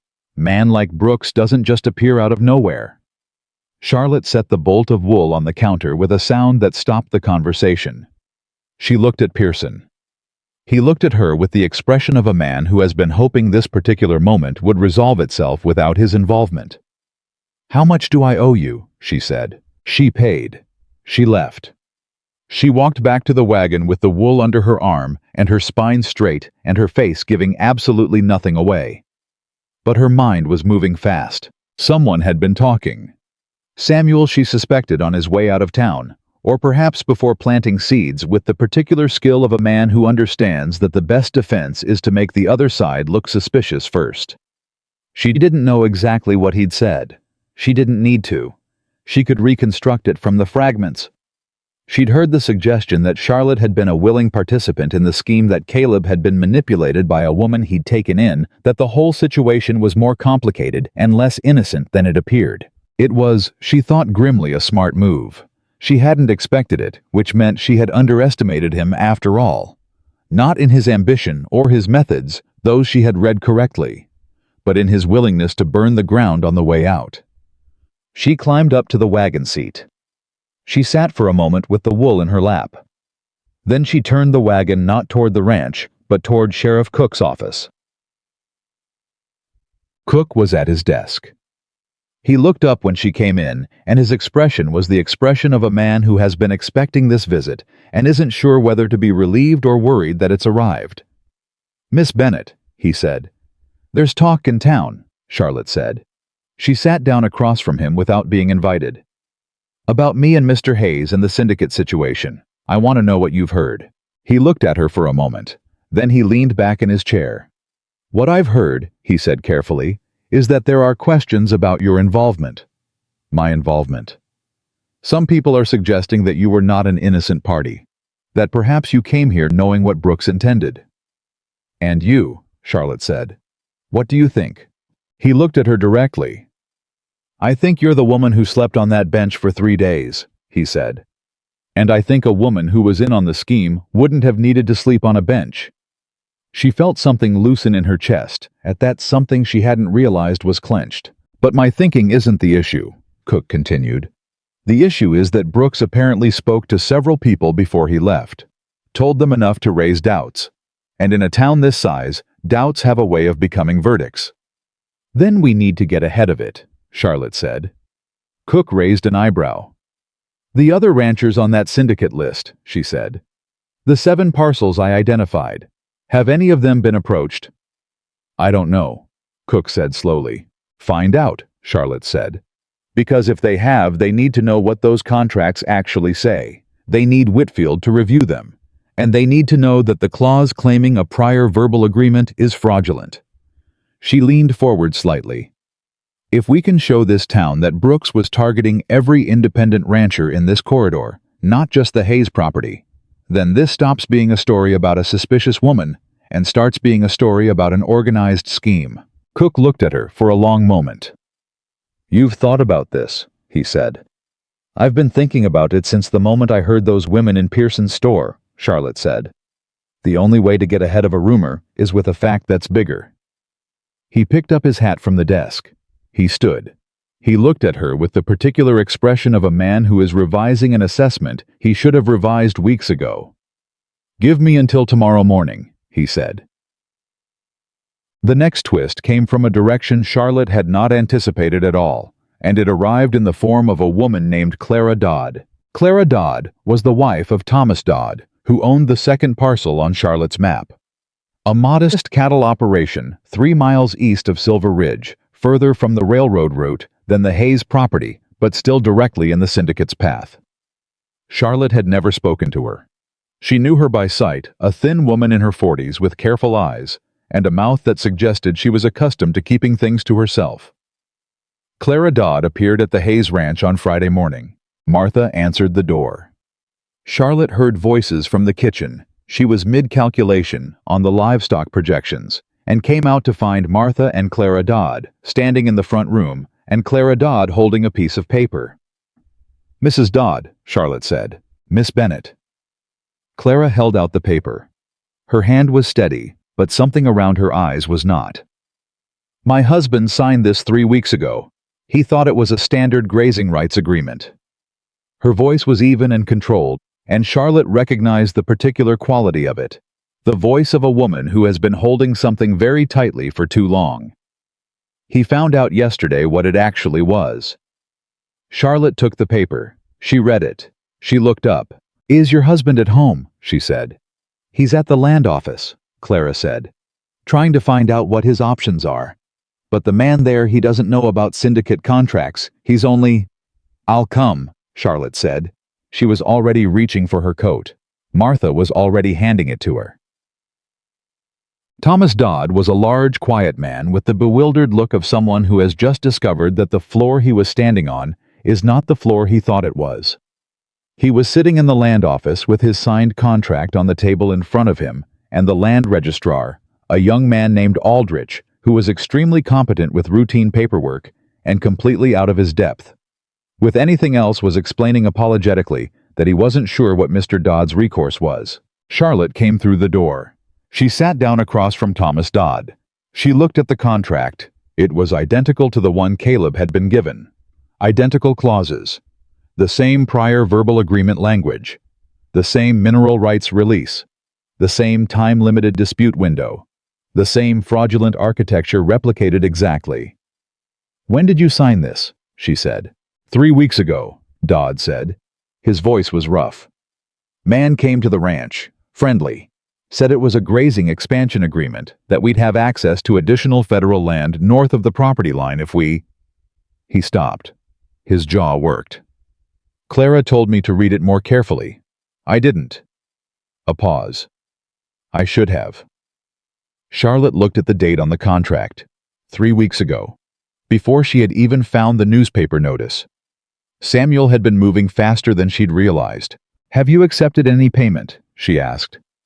"There was a deposit," Dodd said. 2 weeks ago, $50. Charlotte looked at the contract again. There, buried in the language of the payment clause, was a provision stating that acceptance of any deposit constituted final agreement with all contract terms. She set the contract down. She looked at Thomas Dodd's face. The honest, weathered face of a man who worked his land and loved his wife and had made one mistake because a smooth-voiced stranger had called it something other than what it was. "I need to contact Whitfield," she said to Aldrich. "Today. Can you wire Cheyenne from the telegraph office?" "I can," Aldrich said. "Then do it now." She stood. She looked at Dodd. "Don't sign anything else. Don't speak to anyone from the syndicate. And go home and tell your wife." She paused. "Tell her she was right to worry, and you're going to fix it." Dodd looked at her. Something in his face, not hope exactly, but the precursor to it. "Can it be fixed?" he said. "I don't know yet," Charlotte said. "But I'm going to find out." What she found out over the following 6 days was worse and better than she'd expected. Worse, because the syndicate had reached 5 of the 7 ranchers on her list. 3 had signed contracts with the same fraudulent clause. 2 had received initial visits, but not yet signed. Only the Hayes property, because of Whitfield, because of Charlotte's preparation, because of those 3 days of reading and cross-referencing that had felt like building a wall before a storm had been completely untouched. Better, because every single one of those ranchers once. Charlotte sat down with them and laid out what she'd found was furious. Not quietly furious. Not the contained, careful fury of people who suspect they've been cheated, but aren't sure enough to act. The open, declarative fury of people who have been shown in clear, documented language exactly how they were deceived. Ruth Ellison, who ran a sheep operation north of town, said, "I told my husband something was off about that man. I told him twice." Frank Harmon, who had signed but not received a deposit and was therefore in the cleanest legal position, said, "What do I need to do?" before Charlotte had even finished explaining. Margaret and Joseph Carr, who had received a deposit and were therefore in the most complicated situation, said nothing for a long moment, and then Margaret Carr said very quietly, "We built that land from nothing. My parents started it. If we lose it..." She stopped. She looked at her hands. Charlotte looked at her. "You won't," she said. And she meant it as a commitment, not a reassurance. She wired Whitfield that evening with a full account of all 5 affected ranchers. She included the contract documents she'd photographed by the simple expedient of sitting in the land office and copying them by hand, in her small, precise handwriting, every clause, every provision, every date. She included the deposit information for the cars. She included the names of every witness to every signing. Whitfield wired back in 2 hours, coming Monday. "This is significant. Hold steady." The town meeting happened on a Tuesday. It was not strictly speaking Charlotte's idea. It was Sheriff Cook's. He had spent the week following up on her suggestion, visiting ranchers, taking statements, and building what he called, with the careful understatement of a man who had been a small-town sheriff for 15 years, a picture. The picture once assembled was clear enough that Cook called the meeting himself, posted a notice on the board outside the land office, sent word to every rancher and business owner in the Silver Ridge area, set it for Tuesday evening at the church hall because it was the largest space available. Charlotte almost didn't go. She stood in the ranch kitchen on Tuesday afternoon and said to Martha, "I don't know if my being there helps or hurts." Martha looked at her. "Are you asking me if you should go?" "I'm thinking out loud." "No, you're not," Martha said. "You've already decided. You're asking me to tell you it's all right." She crossed her arms. "It's all right. Go." Charlotte went. The church hall was full. She had not expected that. She had expected a reasonable turnout, the affected ranchers, certainly their wives, perhaps some of the more civic-minded merchants. What she found when she came through the door was every seat taken, and people standing along the walls, and the particular charged quality of air, in a room where people have come with feelings they've been holding and are ready to put down. She stood at the back. She had not planned to speak. That was Whitfield's role, and Cook's the men with the legal authority and the official standing. She was there as a witness, she told herself, as a reference. Whitfield stood at the front of the room and spoke for 20 minutes. He was good, clear, and precise without being cold, making the technical language of fraud and contract law accessible without condescending to his audience. He laid out the syndicate's method. The land agents posing as cattle traders or investment brokers. The manufactured social relationships. The contracts designed to look like one thing while being another. He named Samuel Brooks. He named 3 other agents operating in Wyoming and adjacent territories. He said that a formal complaint had been filed with the territorial court in Cheyenne. The room was very quiet while he spoke. Then Thomas Dodd stood up. He said in a voice that was not entirely steady, but was entirely committed, "I signed one of those contracts 3 weeks ago. I want everyone in this room to know that, because if I signed one, and I didn't know what I was signing, then others might have too, and been too ashamed to say it. The shame in that sentence, the willingness to hold it up publicly, made Charlotte press her lips together. A woman near the middle of the room raised her hand. My husband signed one in September. Her voice was clear and deliberate. He didn't tell me until last week. Another hand. We were approached but didn't sign. I thought something was wrong, but my husband thought I was being... She stopped. We didn't sign. You were right not to, Charlotte said. She had not planned to speak. The words came out before she'd made a decision to say them, and once they were out, the room turned toward her, and she was standing at the back of the church hall, with every face in Silver Ridge looking at her, and there was nothing to do but continue. She moved toward the front of the room. Not to take the floor from Whitfield, she glanced at him. He stepped aside with a slight nod, the nod of a man who recognizes a moment. I came to Silver Ridge on a train 4 months ago, she said. I slept on that bench in the depot for 3 days. Most of you know that. She looked around the room. Some faces she recognized: Pearson Pearl Hutchins, the 2 women whose conversation she'd overheard. You've heard stories about my situation since then. Some of them are true. Some of them were put there by a man who wanted to muddy the water before he left town. She paused. Samuel Brooks sent me here, she said. I did not know that when I came. I believed his letters. I believed his promises. I sold everything I owned and came west because a man told me he would build a future with me, and I was foolish enough or hopeful enough, and I'm not sure those are different things, to believe him. The room was absolutely still. He didn't send me here because he cared about me, she said. He sent me here because he needed someone inside the Hayes household. Someone trusted. Someone who would be in a position at the right moment to make an offer seem reasonable. She looked at the room steadily. He miscalculated. Because the Hayes household, Caleb and Martha Hayes, treated me like a person from the moment I arrived. They gave me work, and they let me do it, and they didn't ask for gratitude in return. And when I found out what Samuel's plan actually was... She paused. Leaving wasn't a choice I was willing to make. She looked at the people who had crossed the street to avoid her. At the women who had whispered. At Sheriff Cook, who had turned his hat in his hands and tried to be kind about telling her to leave. Some of you are wondering whose side I'm on, she said. I'm on the side of every person in this room who built something with their hands and their years and doesn't deserve to have it taken by a man who's better at writing contracts than keeping promises. She stopped. That's all. She moved back toward the side of the room. The silence lasted for 3 full seconds. Then Thomas Dodd started to clap. It was a single pair of hands, loud in the quiet space, and then his wife Clara joined him, and then Frank Harmon, and then it moved through the room, the way warmth moves through a cold space the rest of it. Charlotte stood at the side of the church hall and felt it land on her like something she had been cold without for a very long time. What happened next moved quickly. Whitfield filed the formal fraud complaint on Thursday. By the following Monday, the Territorial Marshal's office in Cheyenne had issued warrants for Samuel Brooks and 2 other named agents. By the end of the month, the syndicate's land acquisition operation in Wyoming had been formally suspended pending investigation. The 3 signed contracts, Dodd's, Harmon's, and the cars, were reviewed by the Territorial Court. Whitfield argued successfully that the prior verbal agreement clause constituted fraudulent misrepresentation. All 3 contracts were voided.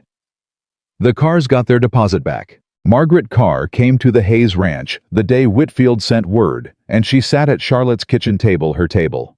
Everyone called it that. Now even Caleb and she cried. Not the theatrical kind of crying. The private kind, the kind that comes when you've been holding something at a tremendous cost for weeks and can finally set it down. Charlotte sat with her and said nothing. She knew from experience that sometimes silence is the only right response to relief. When Margaret had stopped, she looked at Charlotte. "How did you know?" she said. "How did you know what to look for?" Charlotte thought about 11 years of pattern recognition, of reading fabric, reading people, reading the gap between what was asked for and what was actually wanted. "I've been reading things carefully my whole life," she said. "I just finally read something that mattered." It was Caleb who told her what people were saying in town. Not the whispers this time, the other kind. He came home from a supply run on a Thursday and sat down at the table, her table, with the expression of a man who has something to say and is deciding how to say it. She waited. "Pete heard something at the feed store today," he said finally. "What did Pete hear?" "People are talking about the sewing house." He looked at her. "The idea you mentioned, the community operation for women who need work. Apparently 3 women have already told their husbands they want to be involved. Mrs. Ellison, the car girl, and Mrs. Hutchins, which—" A pause. "Which surprised me a little." Charlotte did not let herself smile at that. "Pearl Hutchins surprises people. The point is—" He stopped. Started again. "There's interest. Real interest. And the building on the corner of Elm and Main has been empty since the Millers left in the spring. Aldrich at the land office says the owner might consider a reasonable lease." He looked at her steadily. "I told him I knew someone who negotiated reasonable terms." Charlotte was very still for a moment. "You told him I'd be interested," she said. "I told him I knew someone," Caleb said.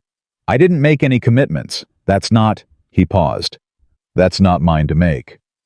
She looked at him. This man who had seen her on a church step and offered her work without pity, who had sat across a table and listened to her for hours without interrupting, who had walked into a land office meeting with a forger and been utterly steady because she'd asked him to be. "Caleb," she said. He looked at her. "Why are you doing this?" she said. The same question he had asked her months ago in this kitchen, the same quiet, genuine weight behind it. He looked at the table for a moment, then he looked up. "Because you asked me once why I found you on that church step," he said. "And I told you I was short of help." He paused. That was true, but it wasn't all of it. Charlotte waited. "I found you on that step," he said, "and you were—" He seemed to be searching for the precise word the way he always searched for precise words. "You were exactly the same as you are now. Sitting there with 30 cents and nowhere to go, and you were the most undefeated person I'd ever seen." Charlotte looked at him for a long moment. Something in her chest moved. Not the complicated, careful thing she'd been managing for months. Not the guarded, tentative warmth she'd been keeping at a distance because she'd trusted the wrong person once and understood the cost of it. Something simpler, older, the thing underneath all the armor.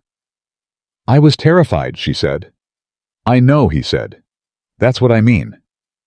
The kitchen was quiet. Outside, somewhere distant, one of the ranch hands was calling to Pete about something. The ordinary sound of an ordinary afternoon on a working ranch. A world continuing on around 2 people who had come to a stop. "The building on Elm and Main," Charlotte said finally. "Aldrich can arrange a meeting whenever?" "Tomorrow," she said. "I'll go tomorrow." Caleb nodded. He stood. He picked up his hat. At the door, he paused. The same way he'd paused at the land office door the day she'd given her account summary back at the very beginning when she was still learning the shape of him. That pause that meant something was being decided. "Charlotte," he said without turning around. "Yes. You already belong wherever you choose to build." He said it simply without decoration, the way he said everything that mattered. "I just thought you should hear it." He went out. Charlotte sat alone at the kitchen table for a long time. She thought about a bench in a train depot. She thought about 30 cents. She thought about Samuel's letters and what they'd cost her and what they'd improbably accidentally given her. She thought about a man who had seen her at her lowest and had not offered her rescue, had offered her work. And the difference between those 2 things, the enormous life-changing difference, was something she understood now in a way she could not have explained but would never forget. She picked up her pen. She opened her ledger to a fresh page. She wrote at the top, "Silver Ridge Community Sewing House. Initial proposal." And she began. The lease on the building at the corner of Elm and Main was signed on a Wednesday morning in November, 3 days before the first snow of the season. Charlotte signed it herself. Her name, her hand, her decision. Aldrich witnessed it with the careful formality of a man who understood he was recording something that would matter later. And when he handed the pen back to her, he said, "Congratulations, Miss Bennett," in a voice that suggested he meant considerably more than the word itself contained. She folded her copy of the lease and put it in her coat pocket and walked out onto the main street of Silver Ridge and stood there for a moment in the cold, with the paper pressed against her ribs. She had signed a lease before in Boston, a small workspace above a printer's shop on Tremont Street, half a room barely enough for a cutting table and a chair. She had been 26. She had signed that lease with the particular terror of a young woman committing to something she wasn't sure she could sustain, and she had sustained it for 4 years before the building changed hands and the new owner doubled the rent, and that was the end of that. This was different. She was 32 years old, standing in Wyoming, with frost on the wooden sidewalk and a community behind her that had not chosen her, had in fact actively avoided her, crossed the street from her, looked through her, and had come around anyway. Not because she'd performed gratitude, or made herself small, or waited patiently for acceptance. Because she had done the work. Because she had stood up in a church hall and told the truth. Because she had sat at kitchen tables with frightened women and said, "I don't know yet, but I'm going to find out," and then found out. She pressed her hand flat against the lease in her pocket. She went back inside to get started. The Silver Ridge Community Sewing House opened its doors on the first Monday of December. It opened with 6 women. Charlotte had expected 4, the 3 who'd expressed interest after the town meeting, plus Martha, who had announced her intention to be involved with the calm certainty of someone who considers the matter settled and sees no need for discussion. But Pearl Hutchins appeared at the door at 8 in the morning, with her coat buttoned and her sleeves already rolled, and behind her was Clara Dodd, who said simply, "Thomas thought I should do something for myself.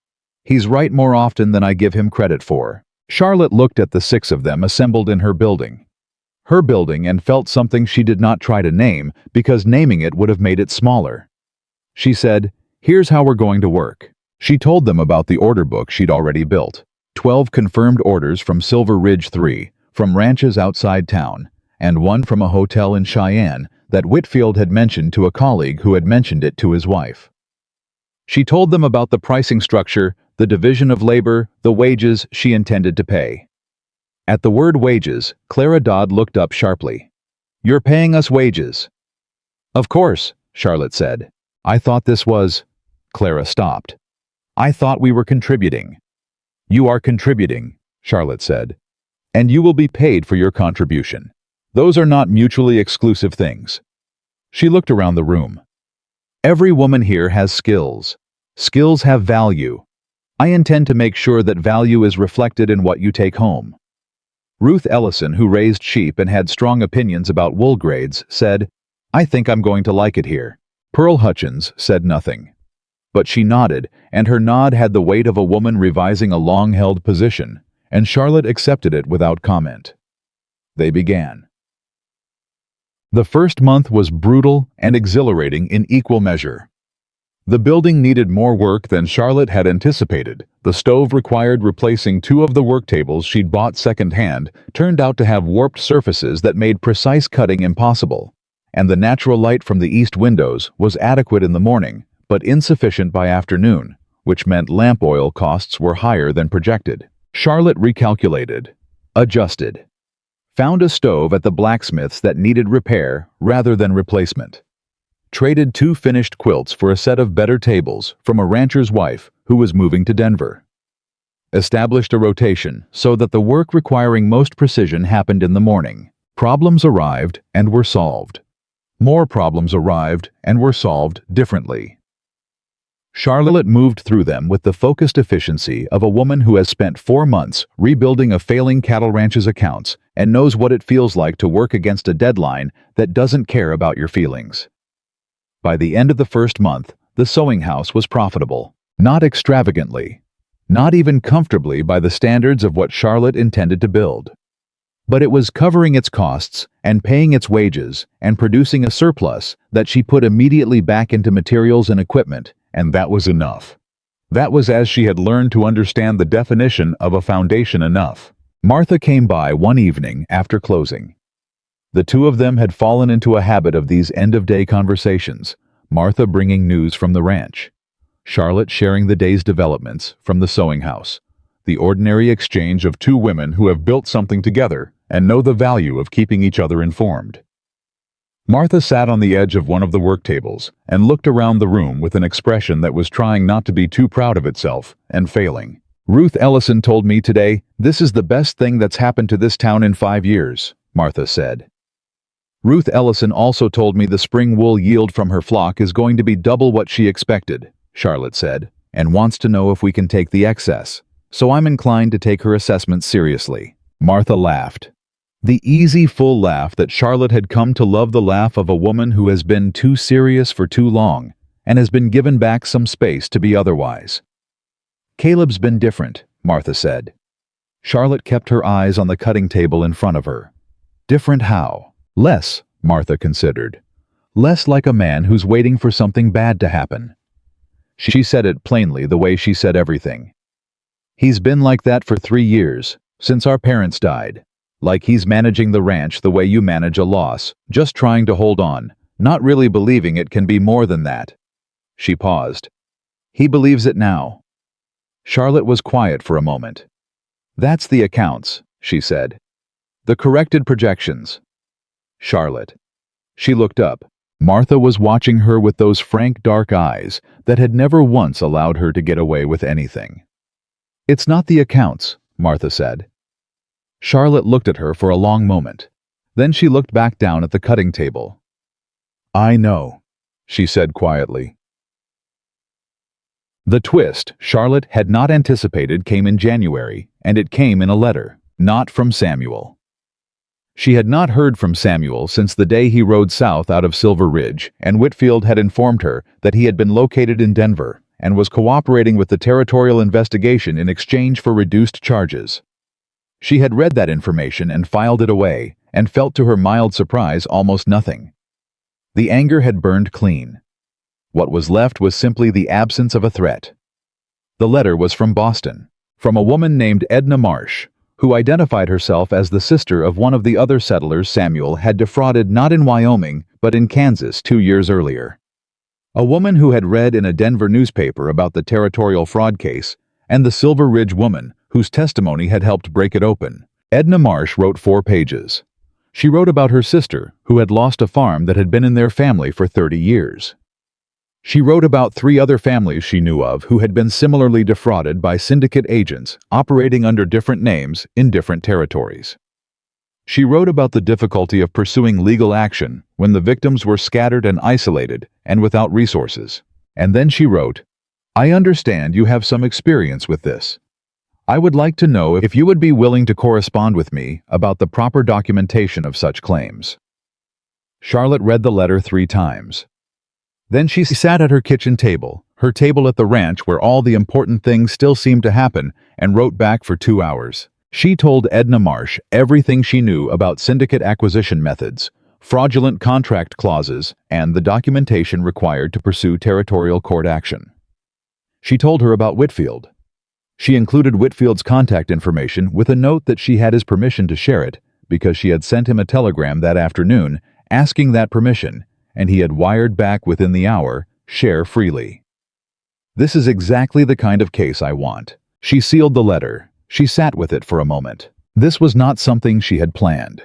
She had planned the sewing house, planned the accounts, planned the confrontation with Samuel, planned every step of the past 5 months with the methodical precision of a woman who had learned that preparation was the only real protection available to her. But this, the possibility that what she'd done here could ripple outward, could become something larger than Silver Ridge, could reach the women in Kansas and Nebraska, and wherever else men like Samuel had been operating, this she had not planned. She had simply been useful. Consistently, stubbornly, thoroughly useful. And useful things she was learning had a way of being needed in more places than you expected. She put the letter in her pocket to post in the morning. Then Caleb came in from the barn. He saw the letter in her hand. She was still holding it, the way you hold something that's just changed the shape of what you thought you were doing. And he looked at her face and said, "What happened?" She told him. He listened, the way he always listened, completely without interrupting, without the reflexive reassurance that some people offered before you'd even finished speaking. When she finished, he was quiet for a moment. "It's going to get bigger," he said. "Not a question." "I think so," Charlotte said. I don't know what that looks like yet. What do you need? She looked at him. This was the thing about Caleb Hayes. The thing she had been circling for 5 months. The thing that Martha had named plainly, and Charlotte had accepted quietly, and neither of them had yet said directly to each other. He did not ask what she intended. He did not ask whether she was sure. He did not offer opinions about whether a woman in her position ought to be taking on more than she'd bargained for. He asked what she needed because in his understanding of how people worked, that was the only question that mattered. Time, she said. And someone who knows the territory well enough to tell me which ranchers in the county haven't been approached yet, so I can make sure they know what to look for. I can do that, Caleb said. I know you can, Charlotte said. The kitchen was quiet. Outside, the January wind was doing what January wind does in Wyoming. Not cruelly, just honestly, with the particular directness of a climate that has no use for pretense. Charlotte, Caleb said. Yes. He put down the cup he'd been holding. He looked at her with the same directness he'd looked at her with on a church step in October when he'd said, "Come home," and she had had no reason to trust him and every reason to try. "I'm not going to ask you to stay," he said. "I decided a long time ago I wasn't going to do that. You don't need someone to ask. You're not a person who stays because someone asked." He paused. "But I want you to know that whatever you build here, the sewing house, the correspondence, whatever comes after that, it has a home. On this property. For as long as you want it." Charlotte looked at him for a long, steady moment. "I'm not going anywhere," she said. "I know," he said. "But I wanted to say it out loud." She nodded. Something in her chest settled, not the complicated, guarded settling of a woman managing her own expectations, but the simple, clean settling of something that has found its level. "There's something I want to say out loud too," she said. He waited. "I came here with nothing," Charlotte said. "I had 30 cents and a suitcase, and I had been used and abandoned, and I was so ashamed.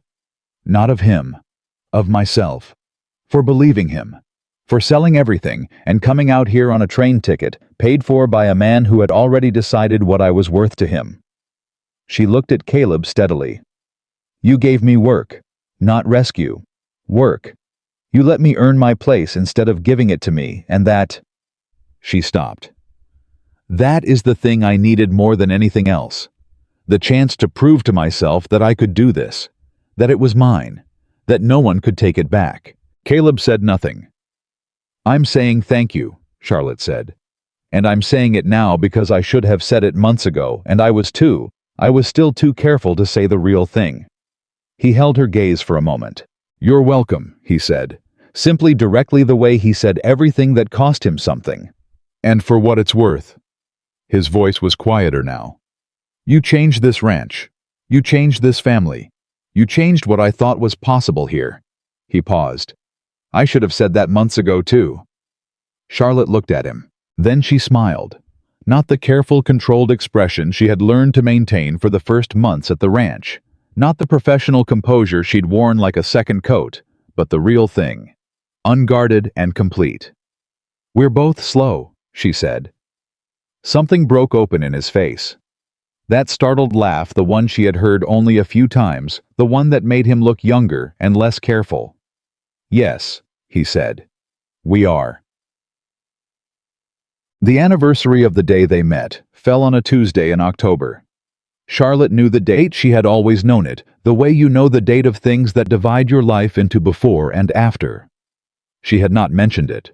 She had said nothing to Martha, nothing to Caleb, nothing to the women at the sewing house, who now numbered 11 and produced enough finished goods to supply 3 towns in the county. She simply went about the day. Opened the sewing house at 7.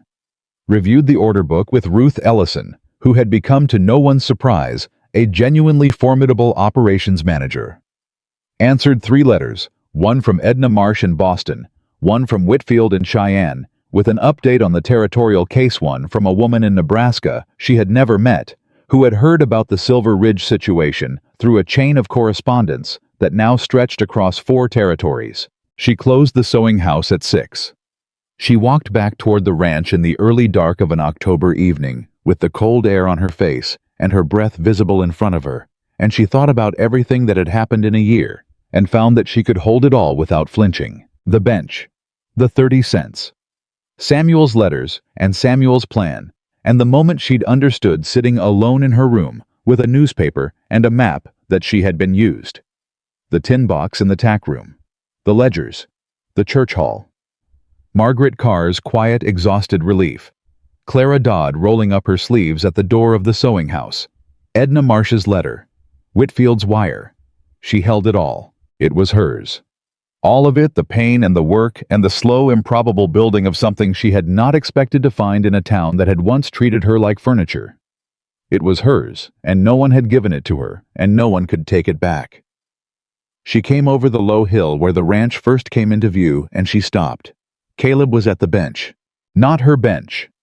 The bench at the train depot was still there, still standing on the Silver Ridge platform, still the same hard wooden slats she had pressed her back against for 3 freezing nights. She knew that because she had walked past it many times in the past year, and every time she had looked at it with the particular feeling of a person who has survived something and is still trying to decide what to call the emotion that comes after survival. But Caleb was at the ranch's porch steps, and he was kneeling beside the low fence post at the bottom of the path. And when Charlotte came close enough, she saw that he had attached something to it. A small wooden sign. Hand-carved the letters clean, and even he had, she knew now, the same careful precision with tools that he had with words. She read it. No one should be left waiting alone. She stood very still for a moment. She heard him stand. She heard him come to stand beside her. She did not look at him. Immediately, she kept her eyes on the sign on those 7 words in carved wood, and she felt something move through her that was too large and too simple to have a name. "You remembered the date," she said. "I've known the date since November," he said. Martha told me in a tone of voice that made it clear she expected me to do something about it eventually. Charlotte let out a breath that was almost a laugh. "I love your sister." "She loves you too," he said.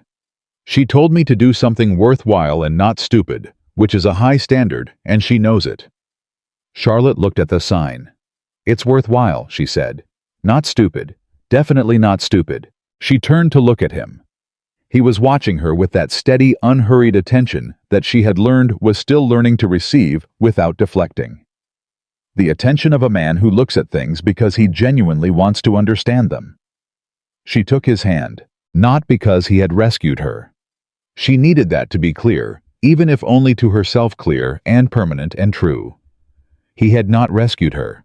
He had given her the conditions to rescue herself, which was an entirely different thing, and the difference was everything. She took his hand because he was a man who had meant what he said from the very first word, because he had looked at a woman on a church step in October and seen not a problem to be solved, but a person worth respecting. Because he had given her work instead of charity and trust, instead of pity and space instead of pressure. And because those things, those quiet, unglamorous daily things, were what love actually looked like when it was real. She took his hand because she was home. Not the home that Samuel had promised, the invented future full of sky and cattle and carefully constructed language. Not the home she had left in Boston, the series of rented rooms and borrowed stability that had always felt like preparation for somewhere else. This home, built by her own hands on ground she had earned in a town that had looked through her and eventually looked at her and finally genuinely seen her. Caleb held her hand the way he did everything without performance, without excess completely. They stood together in the early dark of an October evening and looked at the sign. 7 words. 7 words that held everything. Charlotte Bennett had learned in a year about what it means to be a person in the world, not a piece to be moved, not a tool to be used, not a body to be left on a bench and walked past like furniture. A person. With skills and a mind and a capacity for loyalty that belonged to her and her alone, to give or withhold as she chose. She had chosen. Behind them warm light came through the ranch house windows. Inside, Martha was probably already at the stove. The order books were at the sewing house, balanced and current. 11 women would be back at their tables tomorrow. Edna Marsh's letter was answered. Whitfield's case was building. The accounts were in order. The ranch was running. Everything she had built was still standing. Charlotte Bennett had arrived in Silver Ridge with 30 cents, one suitcase, and a broken promise. She left nothing behind her, she carried it forward instead, every hard mile of it transformed by work and time, and one act of quiet, uncalculating decency into something neither she nor Caleb Hayes had believed they deserved. They had built it anyway.